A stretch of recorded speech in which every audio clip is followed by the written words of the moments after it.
Ladies and gentlemen, boys and girls, come one, come all. The curtain is about to raise on the greatest role on Earth.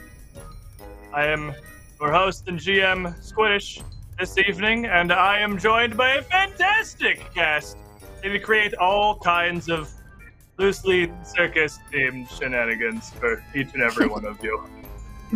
I have absolutely no idea how they're going to run with what's presented to them, but go to the show.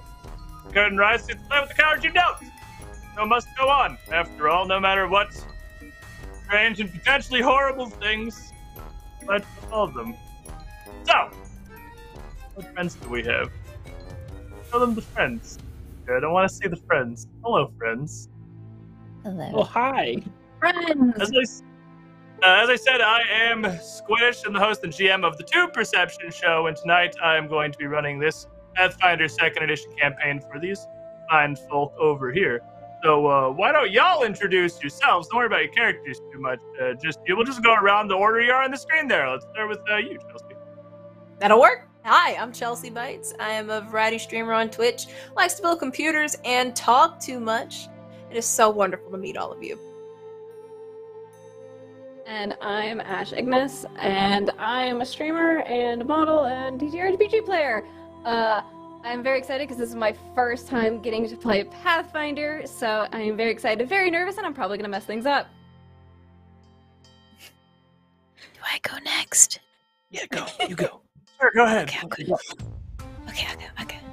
Hi, I'm Sam, and I'm a variety caster as well, who, also, this is my first time playing Pathfinder, but I played a lot of D&D and TTRPGs. Yeah, that's it. Okay, it's your turn. Okay. I'm Jared, also a variety streamer here on Twitch, but you guys know me. I'm Dat Fam for a couple years. Filmmaker, cinematographer. I like to think I'm a cool guy. I don't know. Yeah, that's it. And Google me. Oh, we bringing it back. We're bringing it back around again. I didn't know what kind of show this Google was. back in. I didn't know. It's just easier. Everybody, Yeah, y'all it's should have easier. Googled me. Yeah, Dang, Google I'm us. sorry. I came with the Google wrong us. energy. Yeah.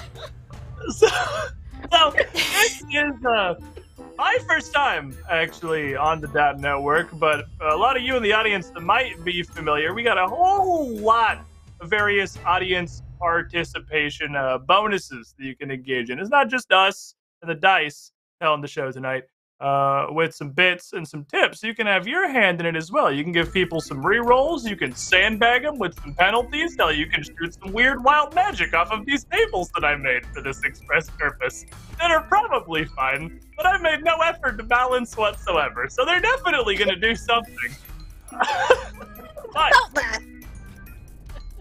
I'm excited for this. Honestly, I love the level 1 group of people who haven't played Pathfinder before. Well, I'm one-y. You guys are gonna love math. You're gonna love it. It's gonna be great. There's not as much math anymore. There's still a lot, but there is less than there was previously. Oh, we're level 1. How many things could you possibly have to add at one time? We're like children. You hit somebody and you look at the number on your sheet, it's probably good. There might be like 3 or 7 things. You just said. There's a wall chart. Oh no. There's math. It'll be fine. It'll be fine. It's the circus, okay? For those of you who join the traveling circus, I don't even expect you to be able to count. And a traveling circus is exactly what we have here. As we come in to our adventures today, the Circus of Wayward Wonders has come to the little town of Aberton. It's not, really a luxury visitation destination for an entertainment troupe, but it's a place, and it's a place to start. This is your debut, after all, so might as well make sure we have all of the kinks out. Once the curtain rises, the show goes largely as anticipated. Now, you've spent the last couple of months, possibly years, if you've been with the show since it's hit the road, practicing, organizing things, getting the logistics and the supplies together to put on a full-scale 3-ring circus. And today is the day that all rides on. I love that music drop right there. That was beautiful. So, there's maybe a couple of hours until the curtain is going to rise. An hour after the sun reaches its zenith noon. Your campground is not too far outside of the small, humble town of Abberton. A couple of dozen buildings, maybe a couple, maybe like 100 citizens that live here. It's, again, not massive. But here out on the Isle of Arran, you kind of get the scraps left behind of the Starstone Isles from the massive metropolis of Absalom across the channel. Most of the people that live in the Isles are over there. But over there's big grounds, and you're little fish for the moment. With your morning's preparations here, as you're organizing things for your premiere, I'm going to attempt to say this name. 𝙎𝙀𝙍𝙀𝙎. What are you doing? What preparations do you have in order? What are you attending to? It's 𝙎𝙀𝙍𝙀𝙎. Waddler spoon. Emphasis waddler. That's what I said. I said it like that. Yes. I'm prepping all my accoutrements for the special effects to assist all of the shows, and gathering my powders and my spell implements to produce flares and special effects and lighting. That's what Bodhi Spoot, not Bodhi Perp. My friends call me Bodhi Spoot. Bodhi Spook. Yeah, go on. Bodhi Spook. Bodhi Canon. Spook. That's canon now. I was wondering how long you'd make it before you screwed up your own name. You didn't quite manage the introduction, but you were close. Again, So, he was he was from New Zealand until like 12 hours ago. So give me a break. as you're working to organize these things, a lot of these various minor pyrotechnics and marvels that you have back in the staging area here at the center of the tent, you would be assisted by one of the elder members of the Circus of Wayward Wonders that most of you would probably know only as the Professor. The Professor is an older man, maybe in his mid-50s. What receding hair he has left graying, but that he has still somewhat impressively long. With his throat kind of marred by mottled bits of burnt and scarred skin from years of his fire-breathing act. He may not have the physical strength, really, to help to haul things around or set up some larger sets, but he's got the know-how of what to do with things like this, and helping 𝙎𝙀𝙍𝙀𝙎 here would be exactly his expertise. As you're organizing these things, he turns to you, a bit of a smile on his face. You know, I always find it kind of interesting how much work we go through to bring light to a tent in the middle of the day. If we simply didn't direct the tent, we'd have the entire sun bearing down on us. Then what would the trapeze hook onto if we had no tent roof? We can still have main poles, of course. We can still engineer our rigging. It's just, don't you think it's a little bit ironic that we have a source of nearly infinite light above us during our show that we go out of the way to remove, and then replace with these little bits of alchemy and fire? As a lighting professional, you're actively infuriating me right now. You're belittling my duties. What? He just kind of chuckles. I suppose many of the fire acts wouldn't be terribly impressive against the light of the actual sun. He turns to something else, gesturing to a little pile of things that you have yet to organize and prepare. Continuing to perhaps sort of irritate 𝙎𝙀𝙍𝙀𝙎 and his organizations, getting his own source of joy out of this. Where not far past that, one of those very same fire-based performers would be doing what exactly, Vera? Vera is currently stretching. She's working with the twins, actually, getting them ready since she helps with their act. She's not one of the main performers. She's kind of like side decoration with them. She's currently just like stretching and kind of like getting the gear all ready for the performances. And you would have the two fiery-headed twins, the Flamboni sisters here, that have their torch juggling act nearby that you would assist with. They're a little, I suppose, in a different category than you are. Yep. What with the magical fire manipulation and all that, they don't really have any of that going on. We don't talk about that. We'll just keep that, They got juggled in part of the manual way. Yeah. But your assistance definitely makes their act much easier to organize, much more impressive looking, certainly, and one would hope significantly safer, if at all possible. And these two are... Well, yeah. Yeah, we'll go with that. Safer or the opposite, I suppose, depending on how hard you want to go with it. These two, no one can contest the amount of hours they put into their practice, as the Flamboni sisters here are constantly, to the detriment and perhaps even annoyance of half of the group here, Anya and Junia are throwing their batons back and forth almost literally 24/7. It's not in the way, but there's a minimum amount of space this can occupy, really. The rings in your circus are 40, 50 feet across. These are fairly large acts. If you really want to get their practice for some of these longer throws and some of these more elaborate stunts they're doing, it can be somewhat obtrusive. And you are possibly one of the only people not mildly annoyed by their constant work, as you fortunately are part of it. But as they're tossing other sticks back and forth, Woody Perp and the professor are kind of having their back and forth with lighting. Myron! Thunder! Settle. Your illustrious ringmaster makes his appearance into the backstage here, ducking in from the campgrounds behind the entire tent, where most of the animals, a half dozen horses, some camels, an elephant, Bardolph, the grizzly bear.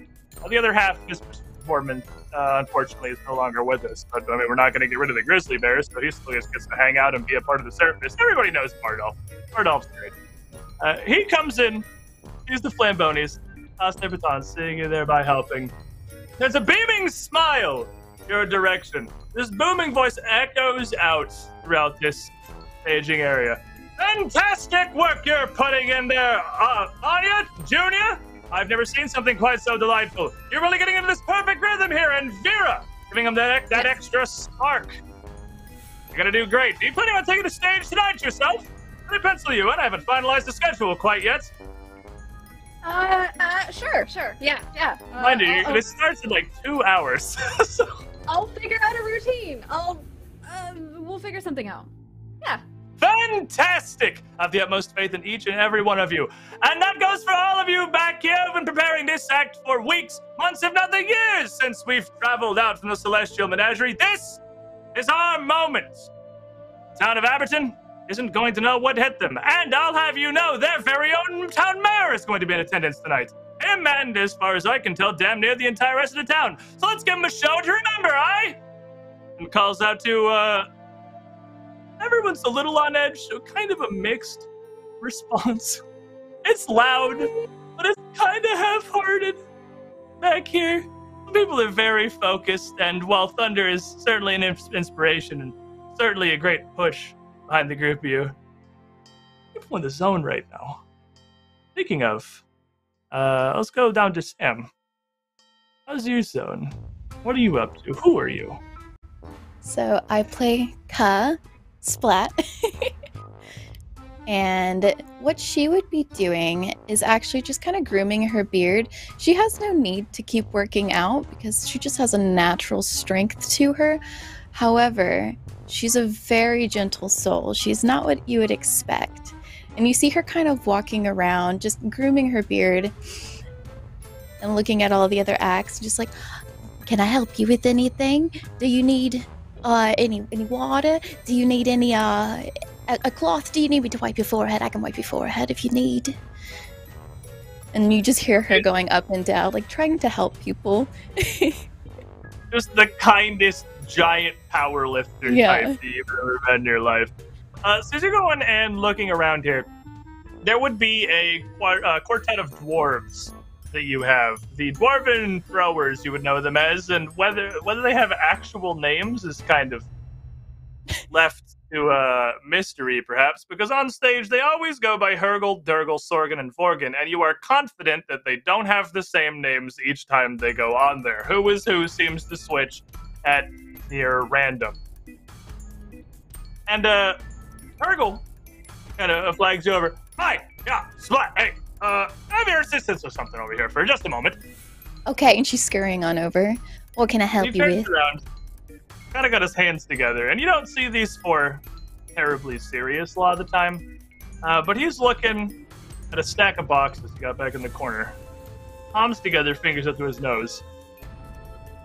All right, so you know our powders, our shots for the gymnastics. It helps us with the grip, so we can get a good proper throw across the ring here. You know where they went? I'm confident I left them right here. I've written through all these boxes. I don't want to mess all this stuff up. We got everything organized. The other roustabout's got enough work going on this, but I can't find the powders. And from behind the boxes, Sorgan pops his head up. You didn't even see him before he kind of arises. Aye, I'm not back here. Not in there. And I ain't seen him nowhere else. Well, do you need me to help you find them? It was just sort of nod. Do that. Don't worry, y'all. Don't worry, I can help you. She's gonna kind of look around. As you go to look, Hurgle again turns, kind of points over, way past some of the animal cages back here, with a couple of some large cats and Mr. Tickles, an enormous boa constrictor, just half in, half out of the cage as his handler's working with him right now. I think, if I remember correctly, it's coming to me now. I think Eliza said something about wanting to borrow some of them. She might have them. If you could go ask her for us. Or maybe they're over by... I can help you with that. For sure. You wait right here. Don't worry. Your pretty little heads. And she's gonna start walking toward Eliza. As they're gonna walk off, Tabitha, you would see here, Hurgle and Sorgan just kind of look at each other. Giant grins on their faces.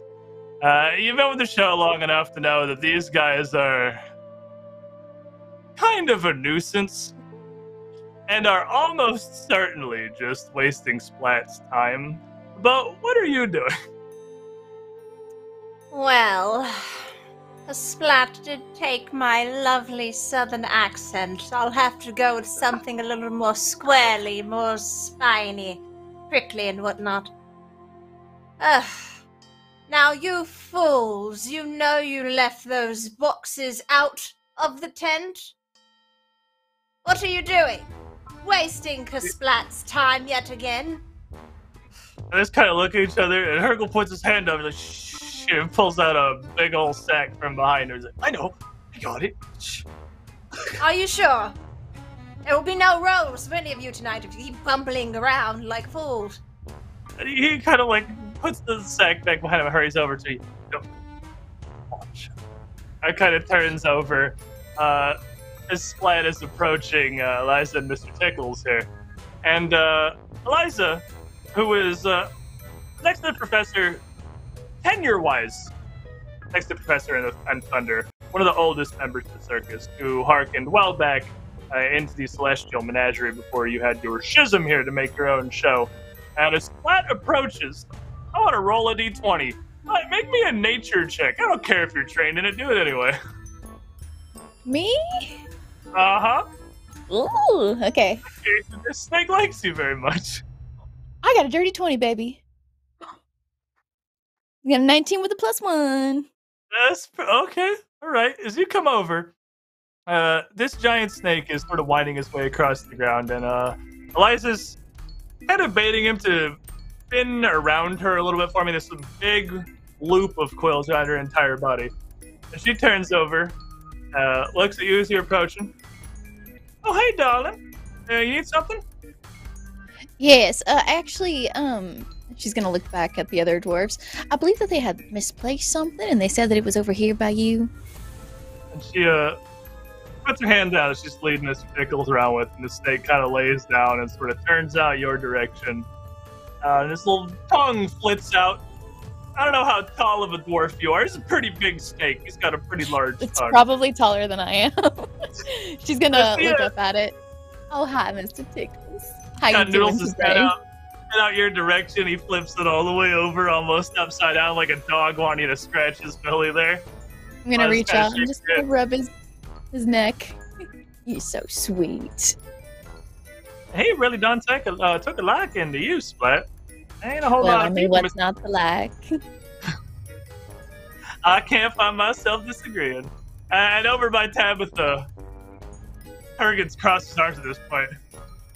How is that the reaction the snake has? Any other dwarf I ever see you walk up there and the thing he tries to eat? That'll be hilarious. I'm not going to let you all waste any more of my time. Get to moving or I'll talk to the ringmaster. He just puts his hand up and goes across over at the circuit. You see that? You believe it? That's not what he did to me.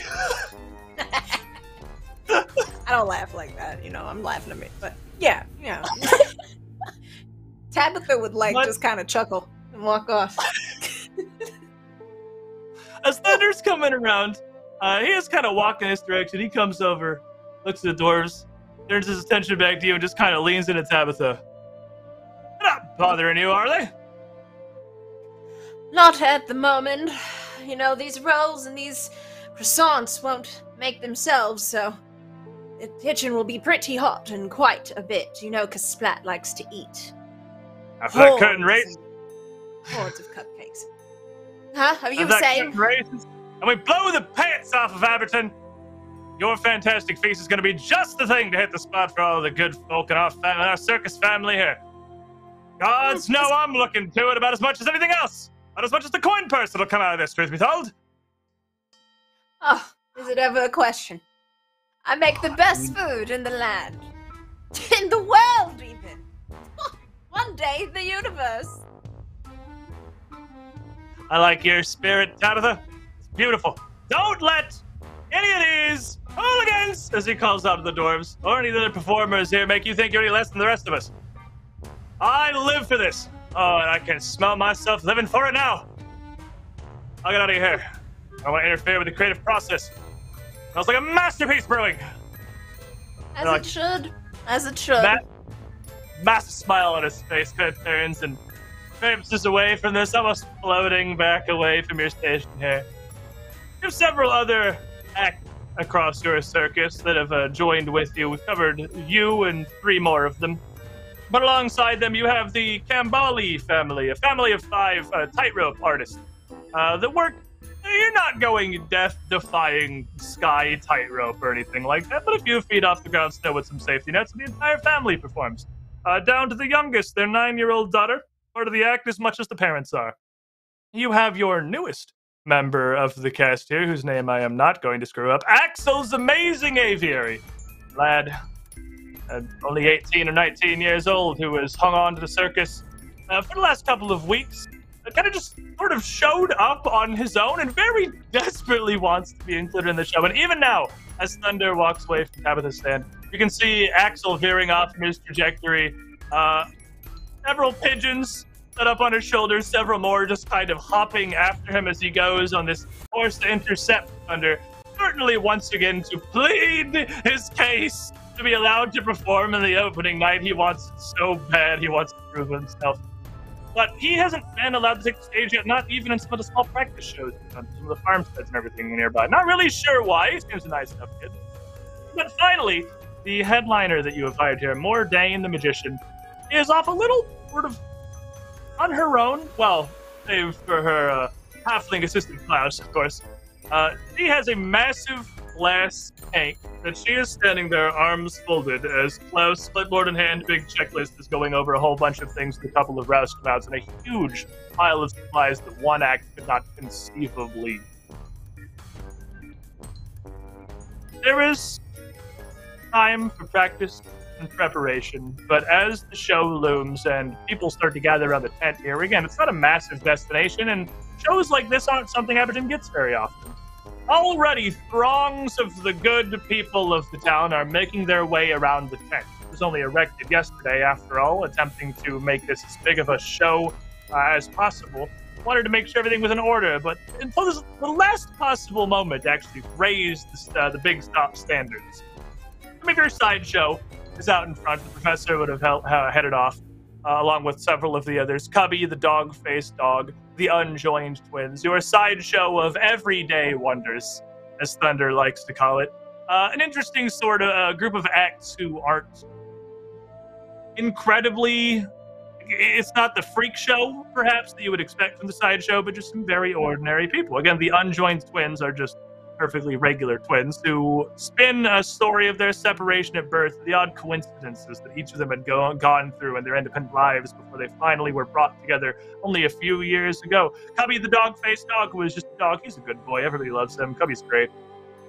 And Tahala Roadwatcher, the tattooed woman, a large Shuanti whose body is nearly entirely covered by just lines and artworks and panoplies of tattoos, toe to fingertip, who wears very little to display all that she can of the art upon her body and tell stories to the people gathered around. They are already handling this crowd, but it is not yet time for them to start to enter the tent and find their seat.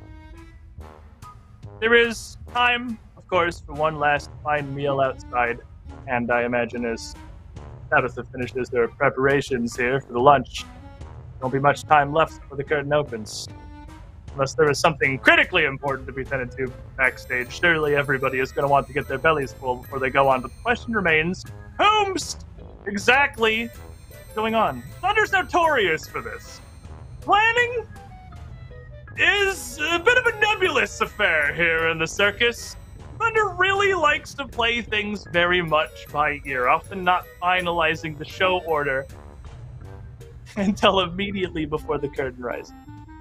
And as the four of you, along with most of the rest of the performers, gather around the campfire out back of the tent, as Axel kind of leans in to Vera and Tabitha and Splat and Bodhi Perp. Do you think he's going to let me perform? I've tried everything. I've been practicing day in and day out. I'm as ready as I can be. My birds haven't made a mistake in weeks. I've demonstrated my act for Thunder dozens and dozens of times. Do you think he'll finally let me have an attempt?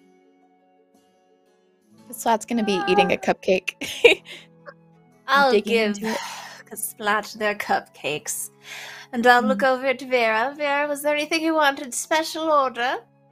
Nope, just the sweet rolls. Those are my favorite. I love sweet rolls. Perfect. I knew your palate. Excellent. Thank you. Thank you. Bodhi. I'm gonna take a bite. Oh, I think I'll just eat light this afternoon. I don't want any reactions when I'm dealing with, you know. No problem. Then fruit cup for you. Fruit cup here. Just take the fruit cup. There we go. Oh boy. Oh. Now look back at the poor young thing sniveling about, and I'll say, "Oh, you don't want me to answer that question, darling, but you can have a row." I'll just pop it into their mouth, and I'll go on and start. That'll make you feel better, guaranteed. Well, just look at it this way. If you don't get in this time, maybe the next. It just gives you time to get better and better. I don't think you want to go on this one. The birds explode. People would love that. Not like for real. Calm down. Okay. It's just like it changes colors and like lights burst forth. We could do it. Yeah. Maybe I have them. I have them bring these, and he kind of reaches into his pocket and pulls a little wrapped bit of candy. I have them bring these little candies out to the children in the audience, distribute them. I've been trying to figure out how to make the audience a part of the show, to get everyone involved, as Thunder says. It's engagement. Engagement, Axel, is what we need, and birds aren't it, but they are. Who else can have their show literally reach out and touch the audience? Bodhi, you're part of the setup. You're part of the crew. Help me convince him. I'm ready. I can do this. Tabitha hears someone has been feeding the audience, and she pokes her head back out and says, "Don't you dare. Ever. Again. I will have your hand." Then I'll go back. Tabitha's the best chef. You don't want to get in her way. Maybe you could get one of the rolls and give it to the bird from Tabitha. Excellent also, you shouldn't idea. give candy to children. I didn't I didn't think to run it by her. I She's forgot. It takes it so personally. Well, I mean, whenever it's her act, in a sense, you'd be upset if somebody took your act, right? Well, it's not really I started an act. having birds follow me. No, Burst into but flames. it's her thing. It isn't an act. It's a performance. It is art. It's true. It's true. It's delicious. I don't mean to talk down the food at all, Miss Tabitha. And he just kind of flings his head. I'll shut up now. I'm gonna pat him on the shoulder. It's okay. Next time. Also, don't want it so much. Make Thunder think you don't want to perform. And then he'll make you perform. Like, today, I didn't want to perform, and I'm gonna perform now. So. You're gonna perform today? Give them some I flash. guess. That's Does he have the roster? Does he have the ticket? Do we know who's going? Did you see it? Where? Did you post it somewhere? No, not yet. No, not yet. You sounded so confident. I'm gonna cover his ears and be like, I don't know what to tell him. That's okay. Sometimes we don't have to tell him. Bourdain the magician comes over and just rolls her eyes so hard her entire head rolls a little bit. Is he still going on? Well, he's young. He's They excited. get excited. Yeah. He's still holding his ears too. Yeah, I'm still. I was gonna like pat his back, and it's really hard because her strength. That's all right. Cheer up, Buttercup. Kind of violently. Yeah. Oh, I'm The sorry. way. I'm sorry. He's like, right.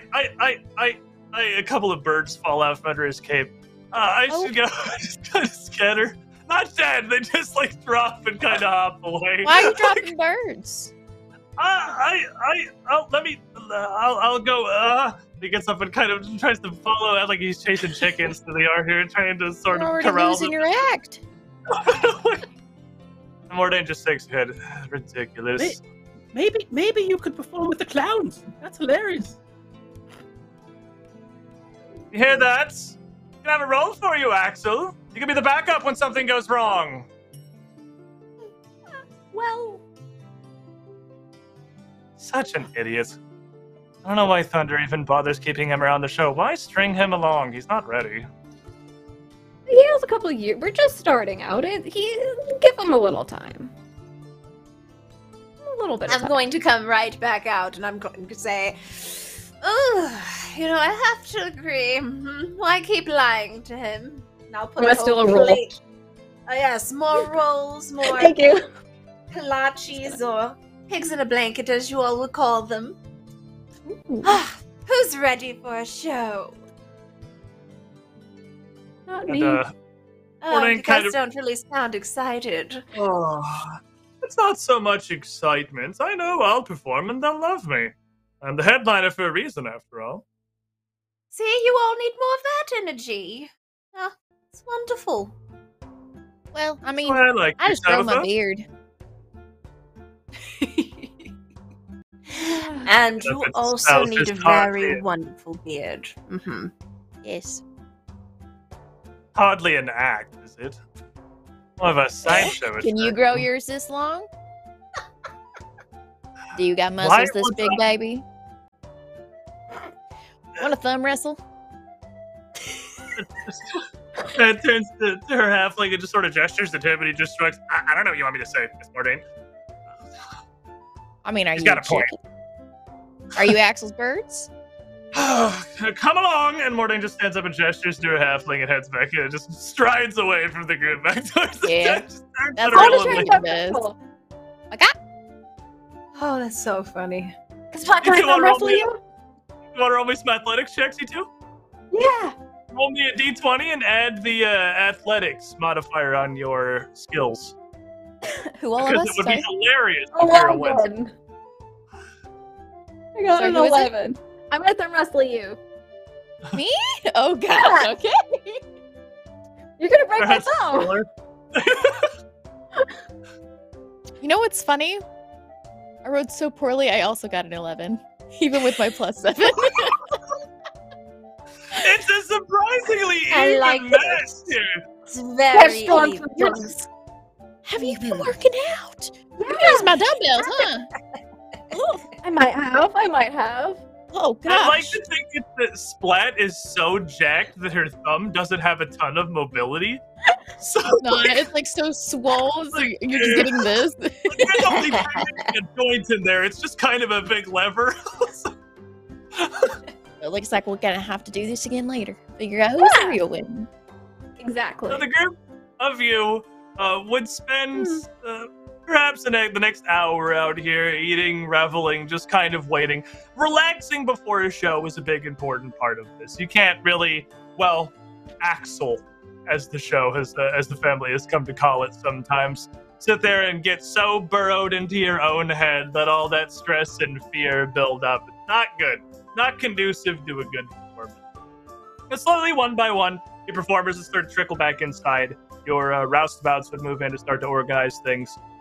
And as you see, the crowds outside the tent start to filter inward as the sideshow opens the main gates. You know, it's probably time to head backstage and get ready for the first real show Circus of Wayward Wonders is at.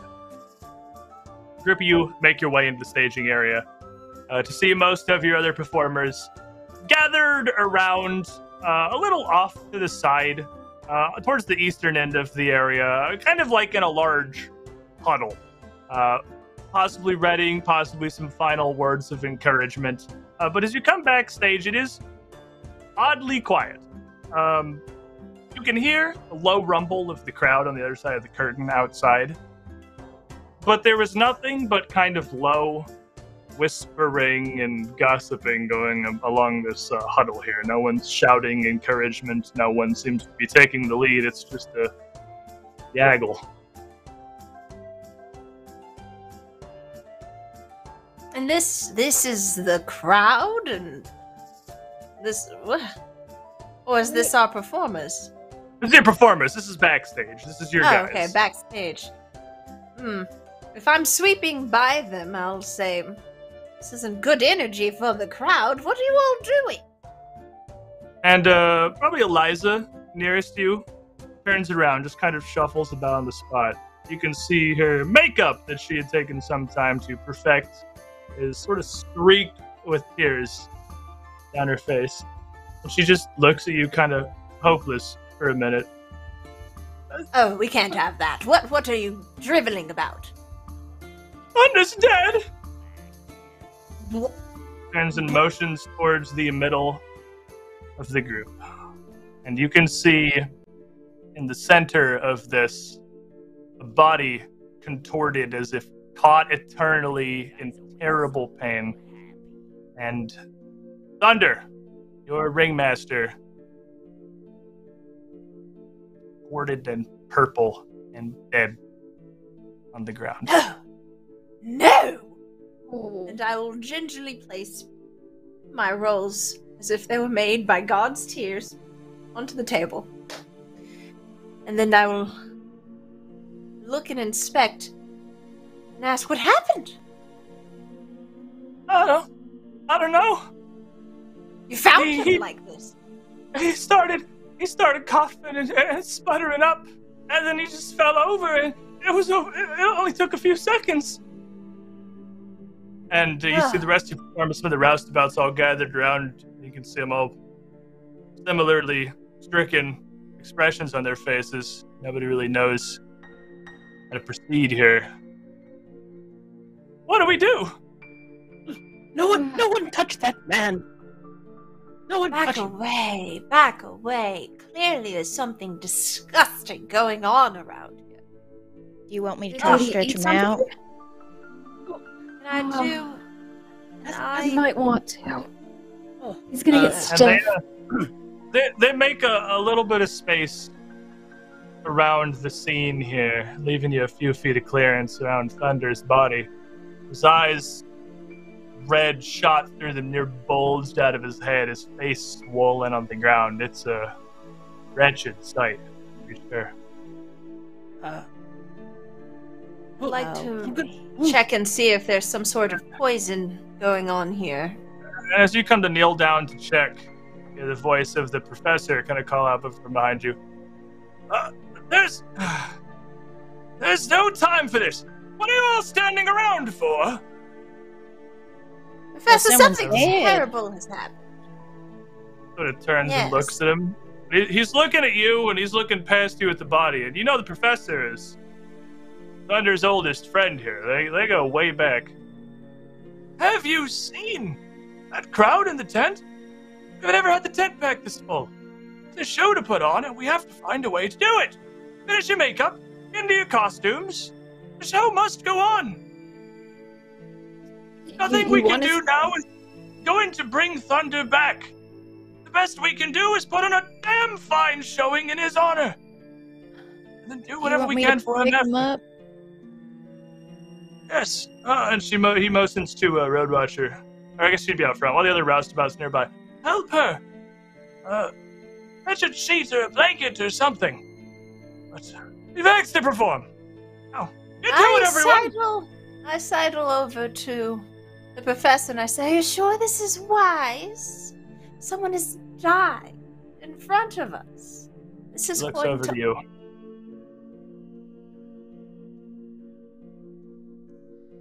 Make me a perception check. Yeah, with the professor Get here. right on here so you guys can see it. Hey, 24. That's real spicy. Look at the professor. So close here. You can tell that while he's trying to keep this straight face here, he is trying is the operative word. He is on the absolute edge, and it is taking every fiber of his energy and his focus to put forth a brave face to the Circus of Wayward Wonders here. But he nods to you. It's what he would want. It's what he strove for the last 2 years. Can't let him down now. If we don't touch him and leave it, we can do both. We can investigate and keep the show on.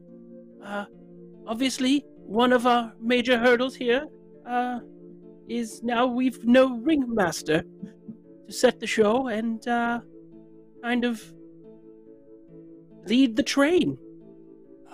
You four, and he kind of gestures to, well, you four. You've been with our setup as long as everyone else. You've been there for all the rehearsals. You know how these things go. You decide the lineup. I'll help you run the show. We need an opener.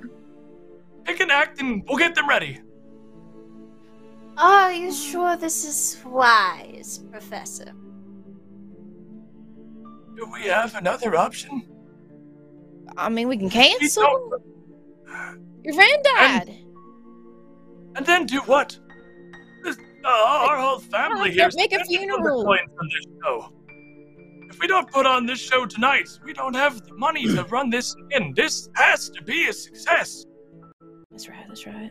Yeah. What if we have, Mr. Tickle go first? And kind of get the crowd wooed and wawed with some of the animals? Yeah, and the Idea. clowns. Have them Eliza. run around. Get balloons and stuff. He tries to turn and call to Eliza, who's still sniffling, and turns and looks up at him. He sort of sucks in air. Oh, one of you go help her clean up a bit. Get her ready. I'll we'll send in the I'll clowns help. to distract the audience for a time. Come on, Eliza. Let's go. And I'll take her back and clean her up with prestidigitation and give her some rolls to make her feel just a little better.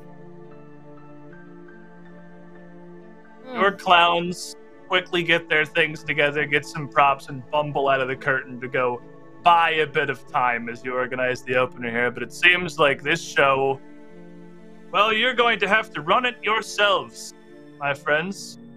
We want to send Eliza on stage as our opener. Quick, refresher for the process of a 3-ring circus. Though you've never put a full one on quite yet, you know the gist of things. You know how things are supposed to go. You've prepared for this. The show is going to take place over the course of 4 acts. The opener, the rising action, the main event, and the 3-ring finale. Across those acts, you are going to need to fill various rings of your circus with performers to entertain the crowd. 1 for the opener, to get everyone's attention and get them ready. And then 2, the rising action, taking place in the left and the right rings simultaneously. And will be followed by your main event in the center ring. And then finally, the grand finale, where 3 acts perform simultaneously in all 3 rings of the circus.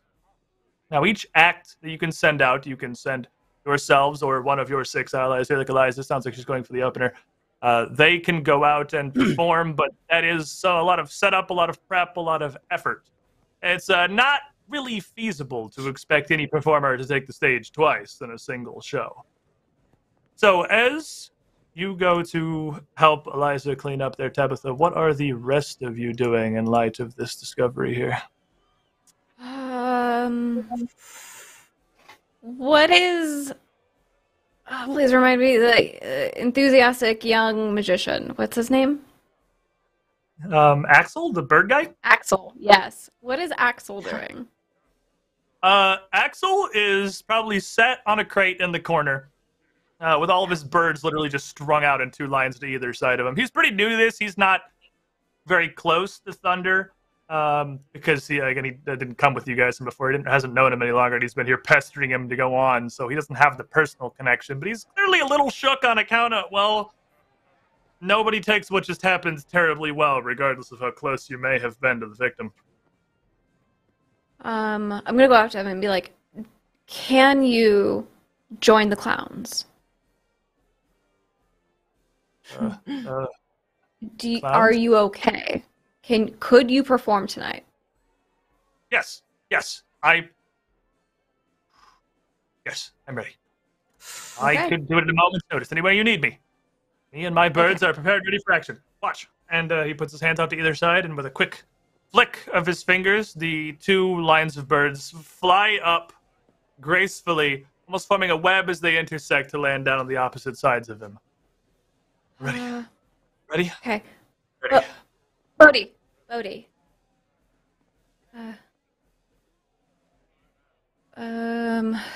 We probably should help him somehow, maybe? We have our clowns. We need more? We've got the clowns, and we've got Liza for our opener. That should be good. We need the rising action. Yes. We can have the twins perform? Well, hear me out. The rising is 2 stages, there's 2 acts at the same time, correct? Yeah. What if we went full fire? We put you in 1 ring, and we put the twins in the other, or the Flambonis in the other. And I can assist and make it more. Yeah. I'm good handling fire, not really making it happen as much. Well, yeah. I can do that. I think we can mold some things, make some fun. Okay. I can handle one side of the ring. Oh, come on, Mr. Tickles! Not you too! I kind of get your attention over to where Eliza is trying to convince her snake to come out and do anything, and Mr. Tickles is just barely moving. Eliza looks like she's right about to snap. She is. Oh, let me see. What can I do for little Eliza? Oh, I can talk to her and tell her. Now, Eliza, dear, I know tonight has been quite shocking, but we will address all of it after the show tonight. And all I'm asking is that you just shove it down until we can wrap our heads around this. But I promise you, the best minds here at the circus will figure out what's going on. And I want that to be a diplomacy if I can make that happen. Yeah, you can roll a diplomacy check for me. Why not? All right. Well, Get it in there. Let's send it. boom. Question: is the snake sick, or is it just not wanting to come out? The snake looks like it's almost unresponsive, and you can see Eliza's trying to feed it a little dead rat that she's got, and he just is not interested, literally, at all. And what'd you get? Oh yeah, I got a 19. I think Can it's I pretty look good. at the snake as well? Can I also see if there's something physically wrong with the snake? Absolutely. She kind of girds herself a little bit and nods. Yeah, of course, but look at him. He won't eat nothing. He's all about these little frozen rats. He loves these. They're always the treat I give him before we're getting ready to do anything. He won't eat or drink nothing. Something's wrong. If you want to check out Mr. Tickles, he or anyone can attempt either a medicine or a nature check to try and see if you can figure out why the snake also is a problem. Wonderful. Everybody's medicine just and nature. The two things I Everything must. I'm not very good. Does a 16 help? 16 would help. Looking down at the snake here, Tabitha, you can tell the snake does appear to be sick. You're obviously, I assume, not a snake expert here. Is that medicine or nature, out of curiosity? It was medicine. They're both the same for me, but yeah, medicine. Fair enough. Looking down at it, it's got a couple of little spots, like little bumps in between its scales at the corners of its mouth, little pink bits, which is a very specific presentation, a very specific symptom. And it's interesting because that's also exactly what goblin pox does to humans, is it causes them to kind of break out at the sides of their mouths here. So you don't know about snakes getting it, but you're fairly confident that that or something very close to it has been contracted. No, it's also not lethal. It's unpleasant, but like a snake's gonna be fine. He just doesn't feel very good right now. Oh, don't be careful. I know that this is probably like super potent or like super contagious. It can be. It absolutely can be. Well, it is known to kind of rip through some small communities pretty effectively. Because Splat's gonna like step back. Back away, back away. Oh, your snake it's sick with goblin pox. How could it have even gotten that? I don't know. He Probably hasn't from come a out goblin. Clearly, He ain't got no goblins in the crew. He hasn't come out the backstage since we set the tent up yesterday. I haven't said him nothing different. How could this possibly have happened? Ain't nobody else got goblin pox. At least I don't think so. Not that you Maybe know of, touching your anyway. face. Oh, no. Does it Just look the hair. same on people? Is maybe Thunder with the goblin pox? We didn't What look at I him. know. Did That's the snake very eat true. Thunder who had goblin pox and now Have the a look snake at is... you. Check Thunder. I will check I Thunder don't again. want to look at him. What do I do? He can't I don't know. perform. Like this? I can try. I'll give it my best.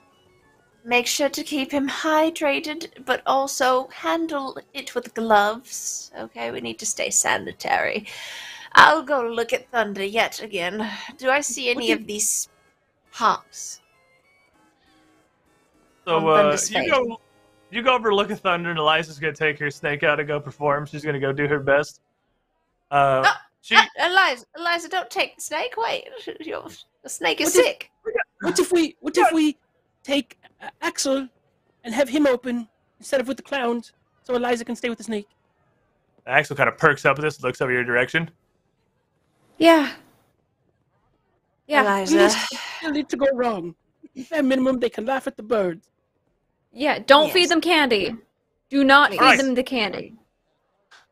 Perfect. He raises up one side of his cape where he's got this big rigging underneath him with a bunch of interlocked wires and rods for the birds to perch on. Getting most of the birds up under his cape onto the either side of him so he can release them majestically when he takes the stage and heads up to the group of you. Oh, you won't regret this. You won't regret this. Thank you so much for giving me a chance here. I'm ready. Just breathe. I'm ready. Just now? Wait. Breathe. Don't we need an announcer? Someone to announce the opening act? And Do you want me to do it? I can go out with my beard. Yeah. I'll catch your attention. Who's good with speaking, though? How are you? Well, I don't know if I'm that good with speaking, but people tend to look at me, so I think they'll listen too.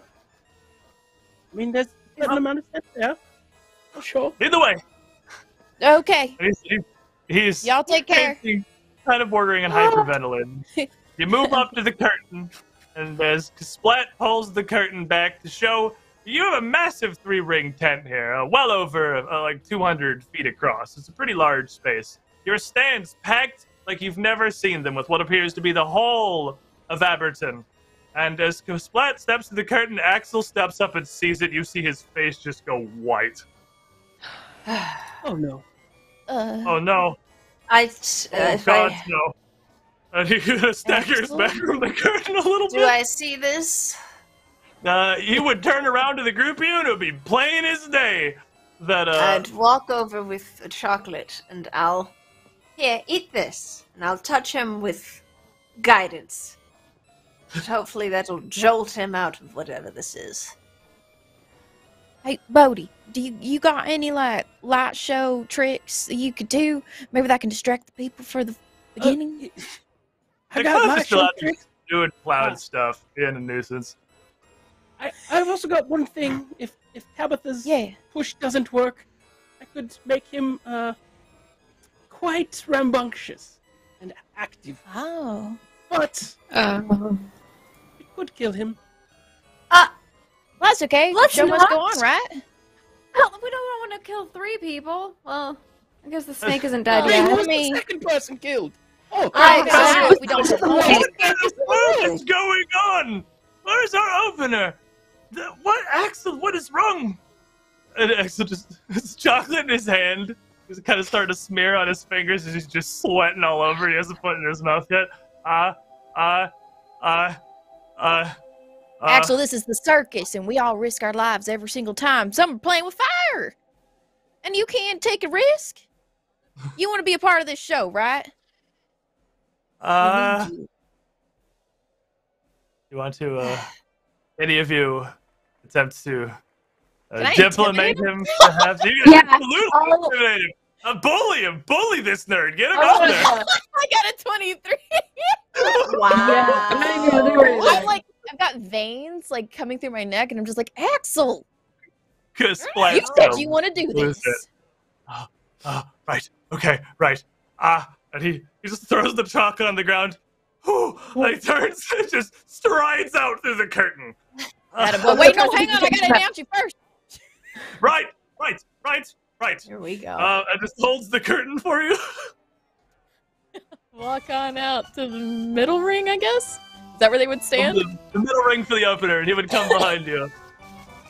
As they go out, I would hope to inspire courage right as they take the stage. Absolutely. It's I fine also with a get to- delicious feel. And on Get a top of plus that, one. Just want to inspire you. You're not attacking anything, but it'll stop you from But they feeling feel fear. inspired, and that's what matters. That's what matters. If you feel any fear right now, it's gonna go He away. feels a little fear. A little some fear. Can we have just a random? Can we have Cubby like on standby to just go like if the birds don't move to just go in there and just bork and make them like flutter and stuff? Your sideshow is out front. Your sideshow's the ones that run front of house that manage like the ticketing Worried and about handling. the main show. So you can absolutely go get him. You can go get Cubby. Bring him in. Just in case. You go. One of them goes to get Cubby because Splat takes the stage in front I'm of gonna him. cast Dancing Lights. You can't dancing lights. around right. Splat. Splat's gonna take her step up. She's gonna be like, oh, these lads are bright. I don't know how they do this. She's dusting cupcake icing out of her beard. Like trying to get it out the crusties out of her corner. And she's gonna eat it. You can always use a little extra for some motivation. All right. Just gonna crack her knuckles. And it's really loud. People actually hear her crack her knuckles. Echoes through the tent. All right. Howdy, y'all. My name is Splat, and, well, do this. Well, we have a different performance for you today. Things are gonna be a little more wild, so make sure you sit back and relax. Get some popcorn, get a balloon from the clowns. You make sure you also take pictures of my beard. I brushed it real nice. Real nice. So, in our first act, we will have a new performer to the circus. It is Axel and his birds. He seems to have pulled himself together here. Possibly more afraid of you than he is of the crowd at this point. And spreads his arms wide and takes a bit of a shallow bow. You know, he can't really bend a whole lot deeper with this big bird ringing on. And steps forward to take the stage. And he is going to make a performance check here. As he raises, kind of turning a bit away from the crowd, pulling his cape back. There's a line of birds start to fatten out from the one side, lining up around the front of the center ring before him. He's gonna get an 18. That's pretty good. He seems to be, he's doing it. He took a little goading, but as he heads out there and starts to perform, his act kind of first gets some sort of hushed whispers, my gasps as well. It's not like a massively exciting, boisterous, cheer-inducing sort of act. It's more an act of wonder and amazement. And then the other side, the birds circling out from his cape, out around the stands as he starts. And he really does have an impressive ability to fill a lot of this area with just, he's got like 24 of these pigeons under. He has a ton of frickin' birds. He can do a lot. It is a honestly pretty impressive performance he puts together here. And as you're all kind of looking at this, some of your clowns walking around the front of the stands, they are quite literally handing out concessions, balloons, doing some things. You see clown over on the west side of the ring here start to kind of stumble and fall over backwards, you know, just doing clown stuff. But he tumbles away, rolling over and quickly kicking his oversized shoes at the ground, trying to get some distance away from these bleachers, sort of bolting out towards the curtain. You can see a commotion in the audience over there in the western stands as well. This doesn't actually look like it's just clown stuff.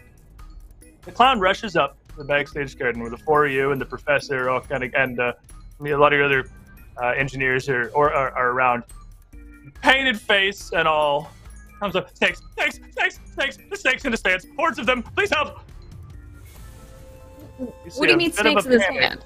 I don't know, there's a bunch of snakes that came out of the stand in the western bleachers! And he just kind of points over to the crowd as they're sort of starting to, a little bit of a panic is starting to break down the western side of the stairs.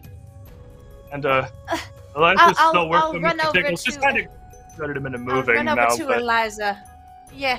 Oh, wonderful timing. Your skills would be extremely useful if you could kind of go and there's snakes, you see, in the bleachers, and if you could just make it look like it was all part of the act. Could you go and gather them? I can give it a shot, hon, but I'll do what I can. But this is, I grew up with Mr. Tickles. I've named him since he was inches long. It should be like riding a bike then, like starting over, you know, and going in the middle. I'll do my best. Eliza, please. I rarely bet. Please. Don't make me do it again. Usher Mr. Tickles back into his cage, which is not the fastest process. The clown's looking over, and back at the three of you, pleading in his eyes. Back at the stands, back at the group of you.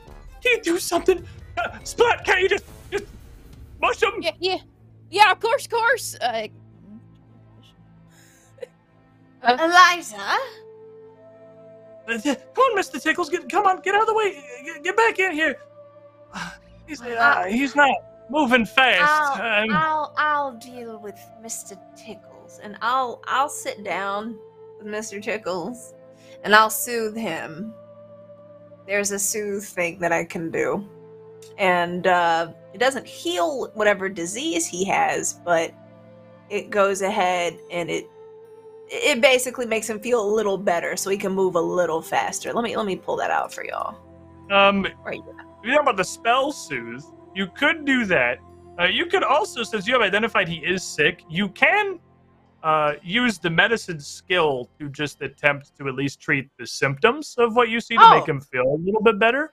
Like do some spicy, like healing food action. Okay, I could try that. Yeah. You can do that without having to spend any spell slots here. Oh God. Okay, let's see if I can. It's just a +2. I'll tell Eliza in the meantime. Go. I'll deal with this, please. Eliza's gonna head over towards the western stands here. She'll make her way out. And we'll go with her. Is he just kind of going out? Yeah, I'm gonna check out the snake. Trying not to mess up her snake while she's gone. Oh, thank God, Katie. 18's pretty good. That's a pretty good medicine check. But again, you're not a snake veterinarian, so that's true. Like even stuff that I think might help. I'm just getting like herbs out of my kitchen. I'm like, maybe this will work. This is for snakes. You get him back in the cage, but you're not confident he's really feeling any better. I'm sorry. Did anyone say they were going with Eliza over here? The snakes at the side. I'm gonna see how bad the snake infestation is, and if I need to kill some snakes, I might. Vera's coming. What about Bodhi, Chris, Splat? What are you two up to? Well, first of all, before Splat gets going on, there was a tier 2 magic thrown at the bearded lady. Wonderful. From Scald's. You know what we Scald's need Town. right now? Yeah. It's tier 2 magic. So I figured that should come into play just in case it's like I have a phobia of snakes or something. That would be very convenient. Let's see. Splat, do you want to just roll me a d20 and just tell me the number that comes up? No. Oh, one of these is so amazing because I made it before I realized like the music that you had for this show, but it's actually perfect. I got a 6. Got a 6. Yeah. All right. I don't know if you're afraid of snakes or anything, but this is starting to get a little ridiculous. This is supposed to be your opening night. Your ringmaster's dead. Mr. Tickles has goblin pox. Axel won't frickin' perform after begging for weeks. Now there's a bunch of snakes in the stands, apparently. This is... You're starting to feel your blood boil a little bit. And everyone around you can see maybe not the visible irritation, but it literally looks like Splat is growing. Almost kind of directly hulking out here. You feel yourself start to enlarge. The point where you are no longer medium, you are large-sized now. You are no longer the bearded dwarf, you are the giant bearded dwarf. What a show! We get more tickets. So she's actually standing like behind the stage, not like behind the curtain, but behind where Axel is right now. So people are seeing this. Yeah. And so like you just see her getting veiny all over, and she's just getting larger and larger, and you're just gonna hear her voice. What is happening? This is supposed to be a good show. You spook Axel a little bit in the ring as he kind of turns around, and he turns his focus back to the crowd. You are like a 9-foot tall dwarf right now. Do I see this? Snakes.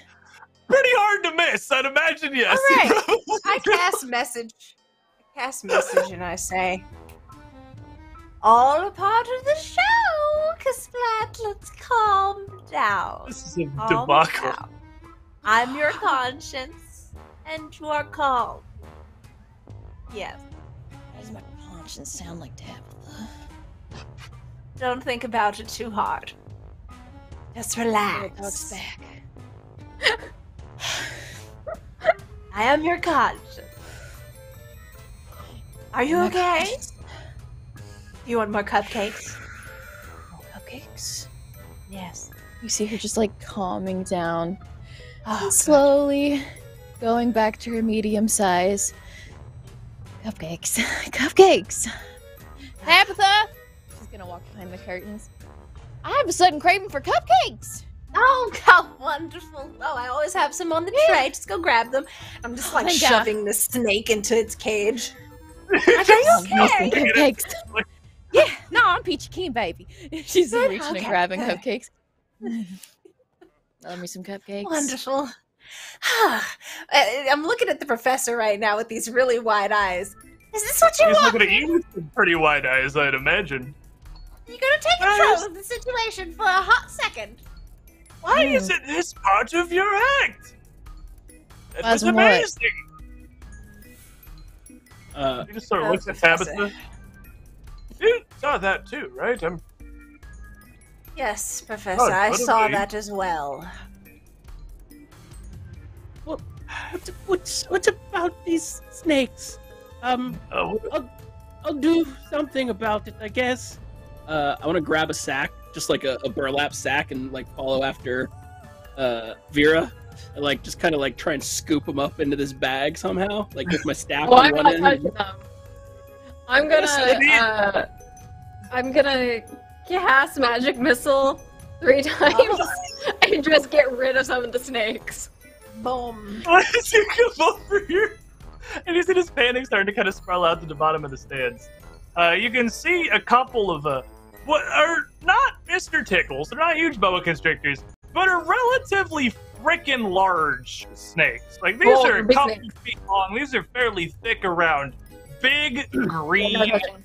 snakes, and they're Nope, almost like no. puffed up, so that their scales are almost like spines going down their body. They're clearly extremely agitated, and they're sort of together on the western side here, hissing and just coiled up. It doesn't look like they've bitten anyone quite yet, but they're definitely like lashing out. Are you yeeting magic missiles into the pile here? Yep.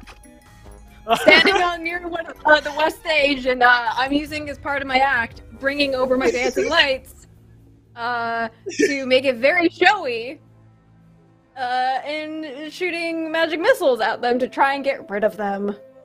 So let I'm me panicking. A circus? Do- I don't understand. let me do one of these here on roll 20, and since they are very well distracted, they have no idea you're approaching. They're surrounded by a thronging crowd of Abertonians. They don't know what the hell's going on. I will absolutely let you open by just flinging some magic missiles at them, but that's absolutely gonna get their attention. And then we're gonna roll a little bit of initiative, I think, after that. So, give me 3 magic missiles. Okay. So I'll just roll here. It is a D4 plus 1, and I need to throw 3 of them. You can either And shoot. then Okay. Get them. I got a total of 7, but I get plus 1 on 3 of them. So 7, 8, 9. So 10 damage. How many snakes are there? Looks like there you can see 3 of them in the stands at least. I'll shoot 1 at each of them. So that we got 1 for 4, 1 for 2, and 1 for 1. Okay, let me So, I'm subtract. sorry. So it's a 5, a 3, and a 2. And as the other 2 of you, Chris Platt and Tabitha, as you've gotten Mr. Tickles kind of stuffed into his cage here, you see magic missiles are not subtle. You can very much see these kind of fly out from Vera's hands here and slam down into something in the stands. So you are probably about 50, 60 feet away from this with the curtain. Definitely a range to come over and intervene should you so choose, possibly even in range to reach with some activities. But why don't you all roll me some perception or initiative? Eliza doing? Eliza's there, and she saw it, and literally as soon as Vera saw how big the snakes were, she freaked out and started flinging magic missiles. So Eliza's looking like she wants to turn and run from this now. I thought they were tiny snakes. I'm not prepared for big snakes. They're a little bigger than you might have. We're a little bigger. Also, I don't want them to bite anybody. Goodness. I got a 12. Thanks. Getting feast and famine here. Okay, mostly just famine. That's good for you guys. Okay, Sam got a 12. What are you, Vera? You're up in the front here. I got a 19. 19. Bodhi Perp, you came over as well. What do you got? I got an 18. Solid. Tabitha back at the curtain, having successfully stuffed Mr. Tickles, watching in what appears to be horror. What do you have? Flash confusion, perhaps? I'm extremely confused. Let's find out what I have. And you said you wanted to replace with performance? I'm not mistaken. Perception. Sorry. Usually in second edition, your perception is your initiative. You can roll other things based on the situation. Kind of a case. You're absolutely right. You're absolutely right. Got an 8. Just gobsmacked over here. Yes, absolutely. Okay. So the snake, most in the back, got hit by one of these magic missiles, and just sort of freaks out. It has no idea what this is, but it has a general understanding of where it came from. And sort of in a defensive rage, it slithers through the stands out onto the floor in front of Vera. Kind of an impressive speed this thing can wind its way around the bleaching before lashing out with its fangs. It's agitated. It's the one that got hit the least, so it's just mad mostly. So this is going to be against your AC, your armor class. It is going to swing with a 14 to hit you. Doesn't hit. So you're ready. You get this encounter from a mile away. There's like go ahead. snake. I'm prepared, but I'm snake. It did have to slither twice to get up to you, so that is going to be all 3 of its actions, which conveniently enough, it would make it your turn. So, I know a bunch of you guys are new to Pathfinder 2nd Edition. So roll a cliff notes here. Every turn you get 3 actions, and those actions can pretty much be anything. Moving up to your speed is an action, attacking with a weapon, getting something out of your bag, these are all actions. Most spells will cost you 2 actions, but you can do whatever you want in whatever order you want until you've exhausted all 3 of them. It's very flexible system, really. Okay, I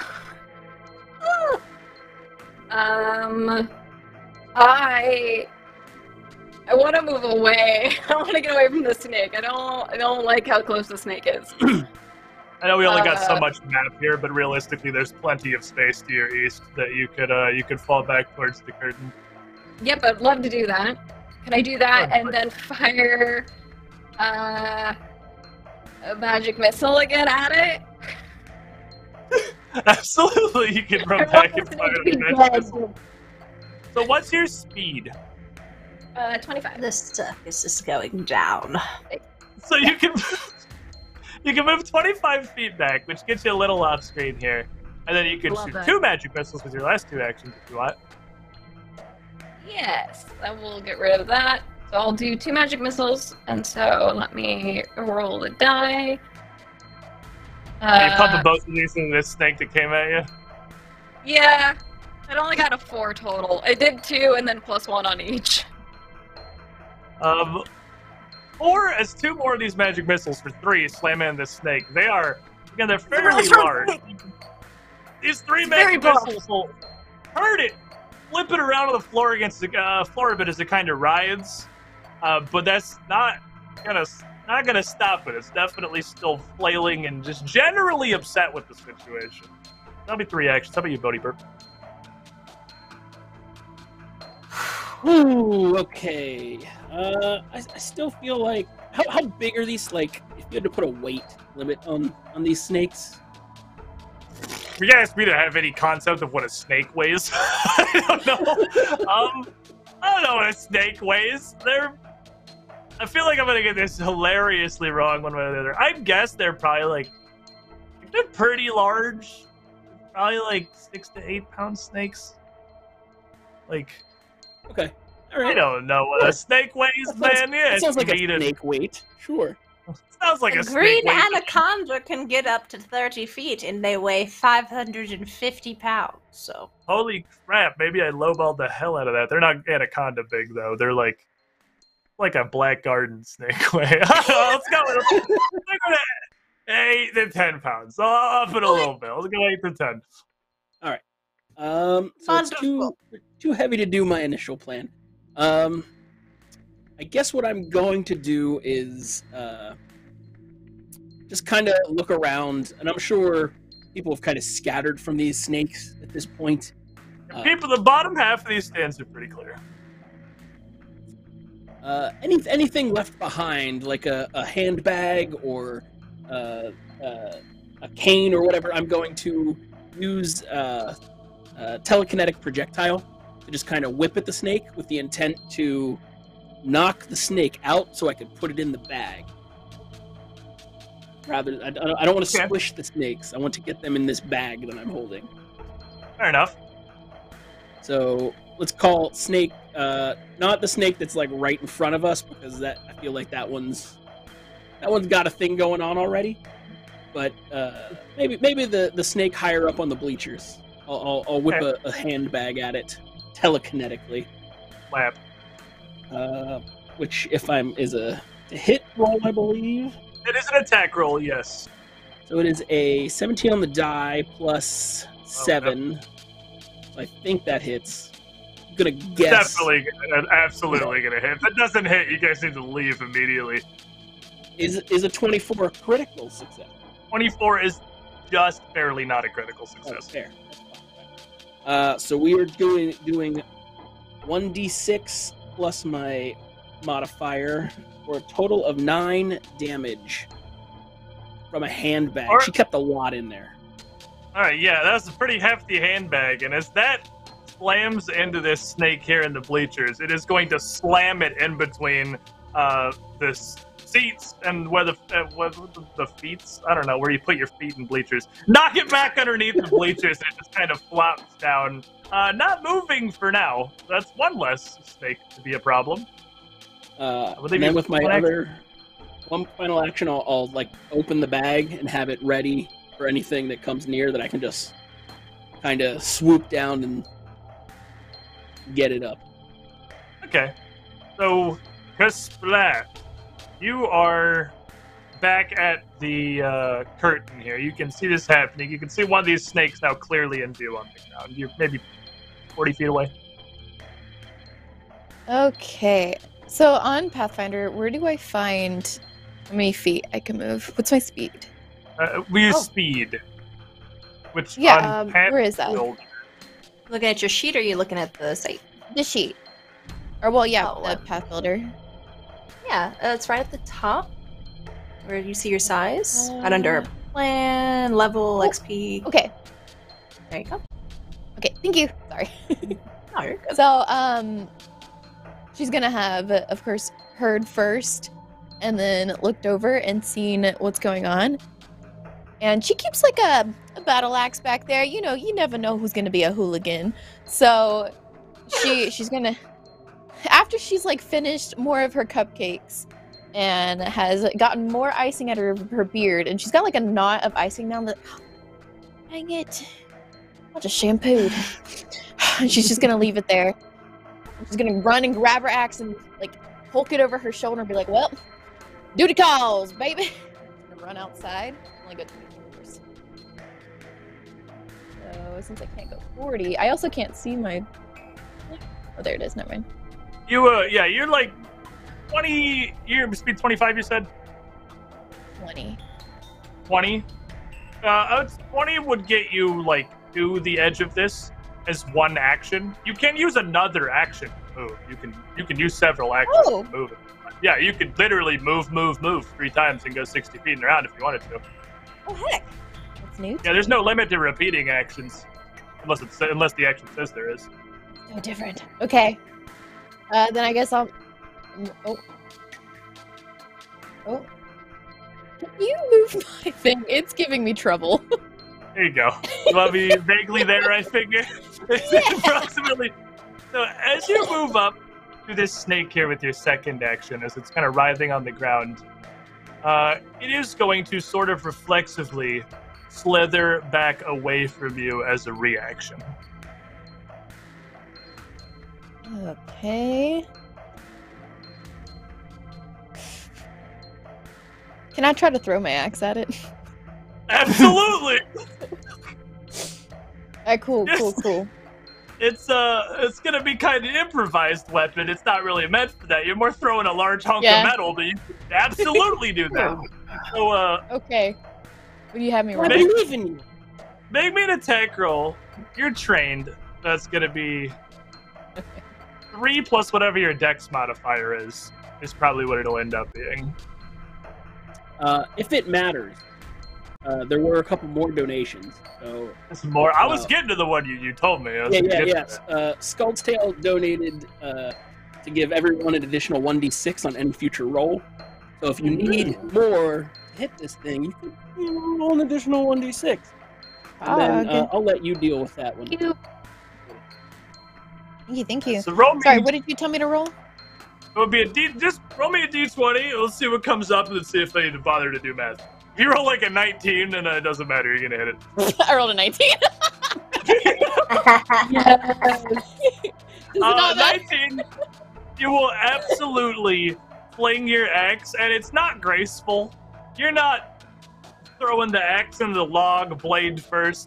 You're again just kind of hucking it as this thing. What do you? Yeah. How's it look? So, as she sees the snake going, and she's not very fast, and so you see her kind of like, all right, oh, you ain't getting away, little slithery snake. I've dealt with more garden snakes than you. And she's gonna start like rounding it up, but it's like, ow, but all right. And she like kind of stumbles forward a little bit and is catching herself like with her hands on the ground, like, oh, almost lost my balance there. All right, did it? Kind of like how you watch a golf ball. You're like 10 feet away from this thing. It absolutely slams into this snake in the dirt with a puff of dust, more or less flattening this thing into the ground here as it just kind of bounces to the foot of the bleachers. And at this point, many of the people in the stand who were panicked at first, the snakes are going to fall back, and that's kind of turned into from fear to cheers, as this has become entertainment now. Axel's still doing his thing in the center ring, but you have become your very own show here. Maybe this was my calling. Unfortunately, it does seem like there is a little bit more than what it may have appeared initially. As you start to beat back a couple of these snakes, you see a significantly larger one start to worm its way out from underneath the bleachers. This is more the line of Mr. Tickles, absolutely dwarfing these smaller vipers. As it comes out, turning towards the party, turning your direction here, almost protective of its brood. I believe somebody donated to add a monster to the fight. So, thank you. It was Akodo Roku. Thank you. Appreciate Oh, it. we're coming for you. One in class. We'll just have him go at the bottom of initiative there. The last of these snakes, he's also pretty hurt. Those magic missiles did a pretty good number on him. He's gonna slither over across this bottom bleacher just a little bit toward the larger one here, and sort of coil up defensively. He doesn't rush in. He's not lashing out in a frenzy. He's protecting himself. You see him pull his head back, coiled and clearly prepared to strike. As a Tabitha, over the curtain. Oh, Tabitha does not like this at all. And doesn't like seeing these snakes act out of turn either. So, I'm right there, and it looks like our friend is dealing with them quite well. But the big one is really terrifying. So, yes, I'm going to pull out... I need to defend myself. I need to pull out my short bow. And then I want to move forward. Let me see if I can move it myself. I'm gonna move... Oh my god. Oh, Tabitha isn't even here yet. Where can Tabitha move? You're at the bottom right here. You probably one move action away from actually being on the map there. There I would it figure. is. There it is. Okay. I can go up to 25 feet. Okay, so yeah, one I can action go right will to put you. you there, and then yeah. I'll move you back to your spot. Okay, so I'm here. Maybe the next to spot. There we go. Am I able to shoot it from here? I think my range is about 30. Let's see. What is the range on this thing? On a short bow. 60 feet. 60 feet. Oh, Right, absolutely. You can do that from the back for sure. I'll try to shoot it. I'll say, ugh, guess we're eating snake tonight. Let's see what we get. That's some good eating. Hey, snake can be good. Pretty big too. In the best and worst of ways, snake can be delicious. All right, we got a Yo, plus the 5 snake on and that. gumbo. Oh, is this Oh, big yeah. steak or small steak? Woo! 11. Does that hit? I guess it doesn't matter which snake that's fired at because them up coiled up in the Oh, I was bleachers going as for they big. are. I was gonna hit big snake, sorry. Okay, yeah, coiled up in the bleachers, the 11 is just gonna kind of bounce off the stands harmlessly Ugh. here. They admittedly got some alright cover. Moving up, I'll look. Is that Eliza behind me? he is very much cowering at this point, but yes, he is kind of like frozen. I'll turn to Eliza and say, "This is your chance." And I'm just talking to her. I think I'm gonna have something for her later. That thing's angry as hell, look at it! But the show must go on. And Not over here, ain't gonna! I could try to could I inspire? Oh man, I already did that. Oh, it's a cantrip. Inspire? Yeah. It's not a cantrip, man. You can do that infinitely. You can do that literally Yeah. every turn. Let's go. I'm gonna inspire courage for her. I'm gonna say, but the Inspire show must go on, and I'll take out one of my handmade homemade candies and stuff it in her mouth and inspire courage. And this will And that's my inspire. turn. This will inspire not just Eliza, but everybody. That's an AoE effect. It's going to hit the entire Yes. party, giving y'all bonuses to your attack rolls. Not Big Snake, although Big Snake is pretty upset. What kind of range you got, Big Snake? Can you? Oh, you can Oh, absolutely get up to the front line here. Okay, so Kasplat's throwing big ol' axes. Tabitha is shooting into the stands. You guys are both throwing crap. It's kind of a nuisance to the snake. My D20 says it's Kasplat that has earned Big Snake's ire here as he moves up. And it is going to slither, uncoiling itself around these bleachers as it moves up and lashes out with a pretty large set of fangs, like little daggers, towards Kasplat here. And this is gonna hit. You say we just got a +1d6 thing that we can use? Yeah, I might just use that immediately. Oh, I'll go ahead and use that. Nothing personal. That's a 13.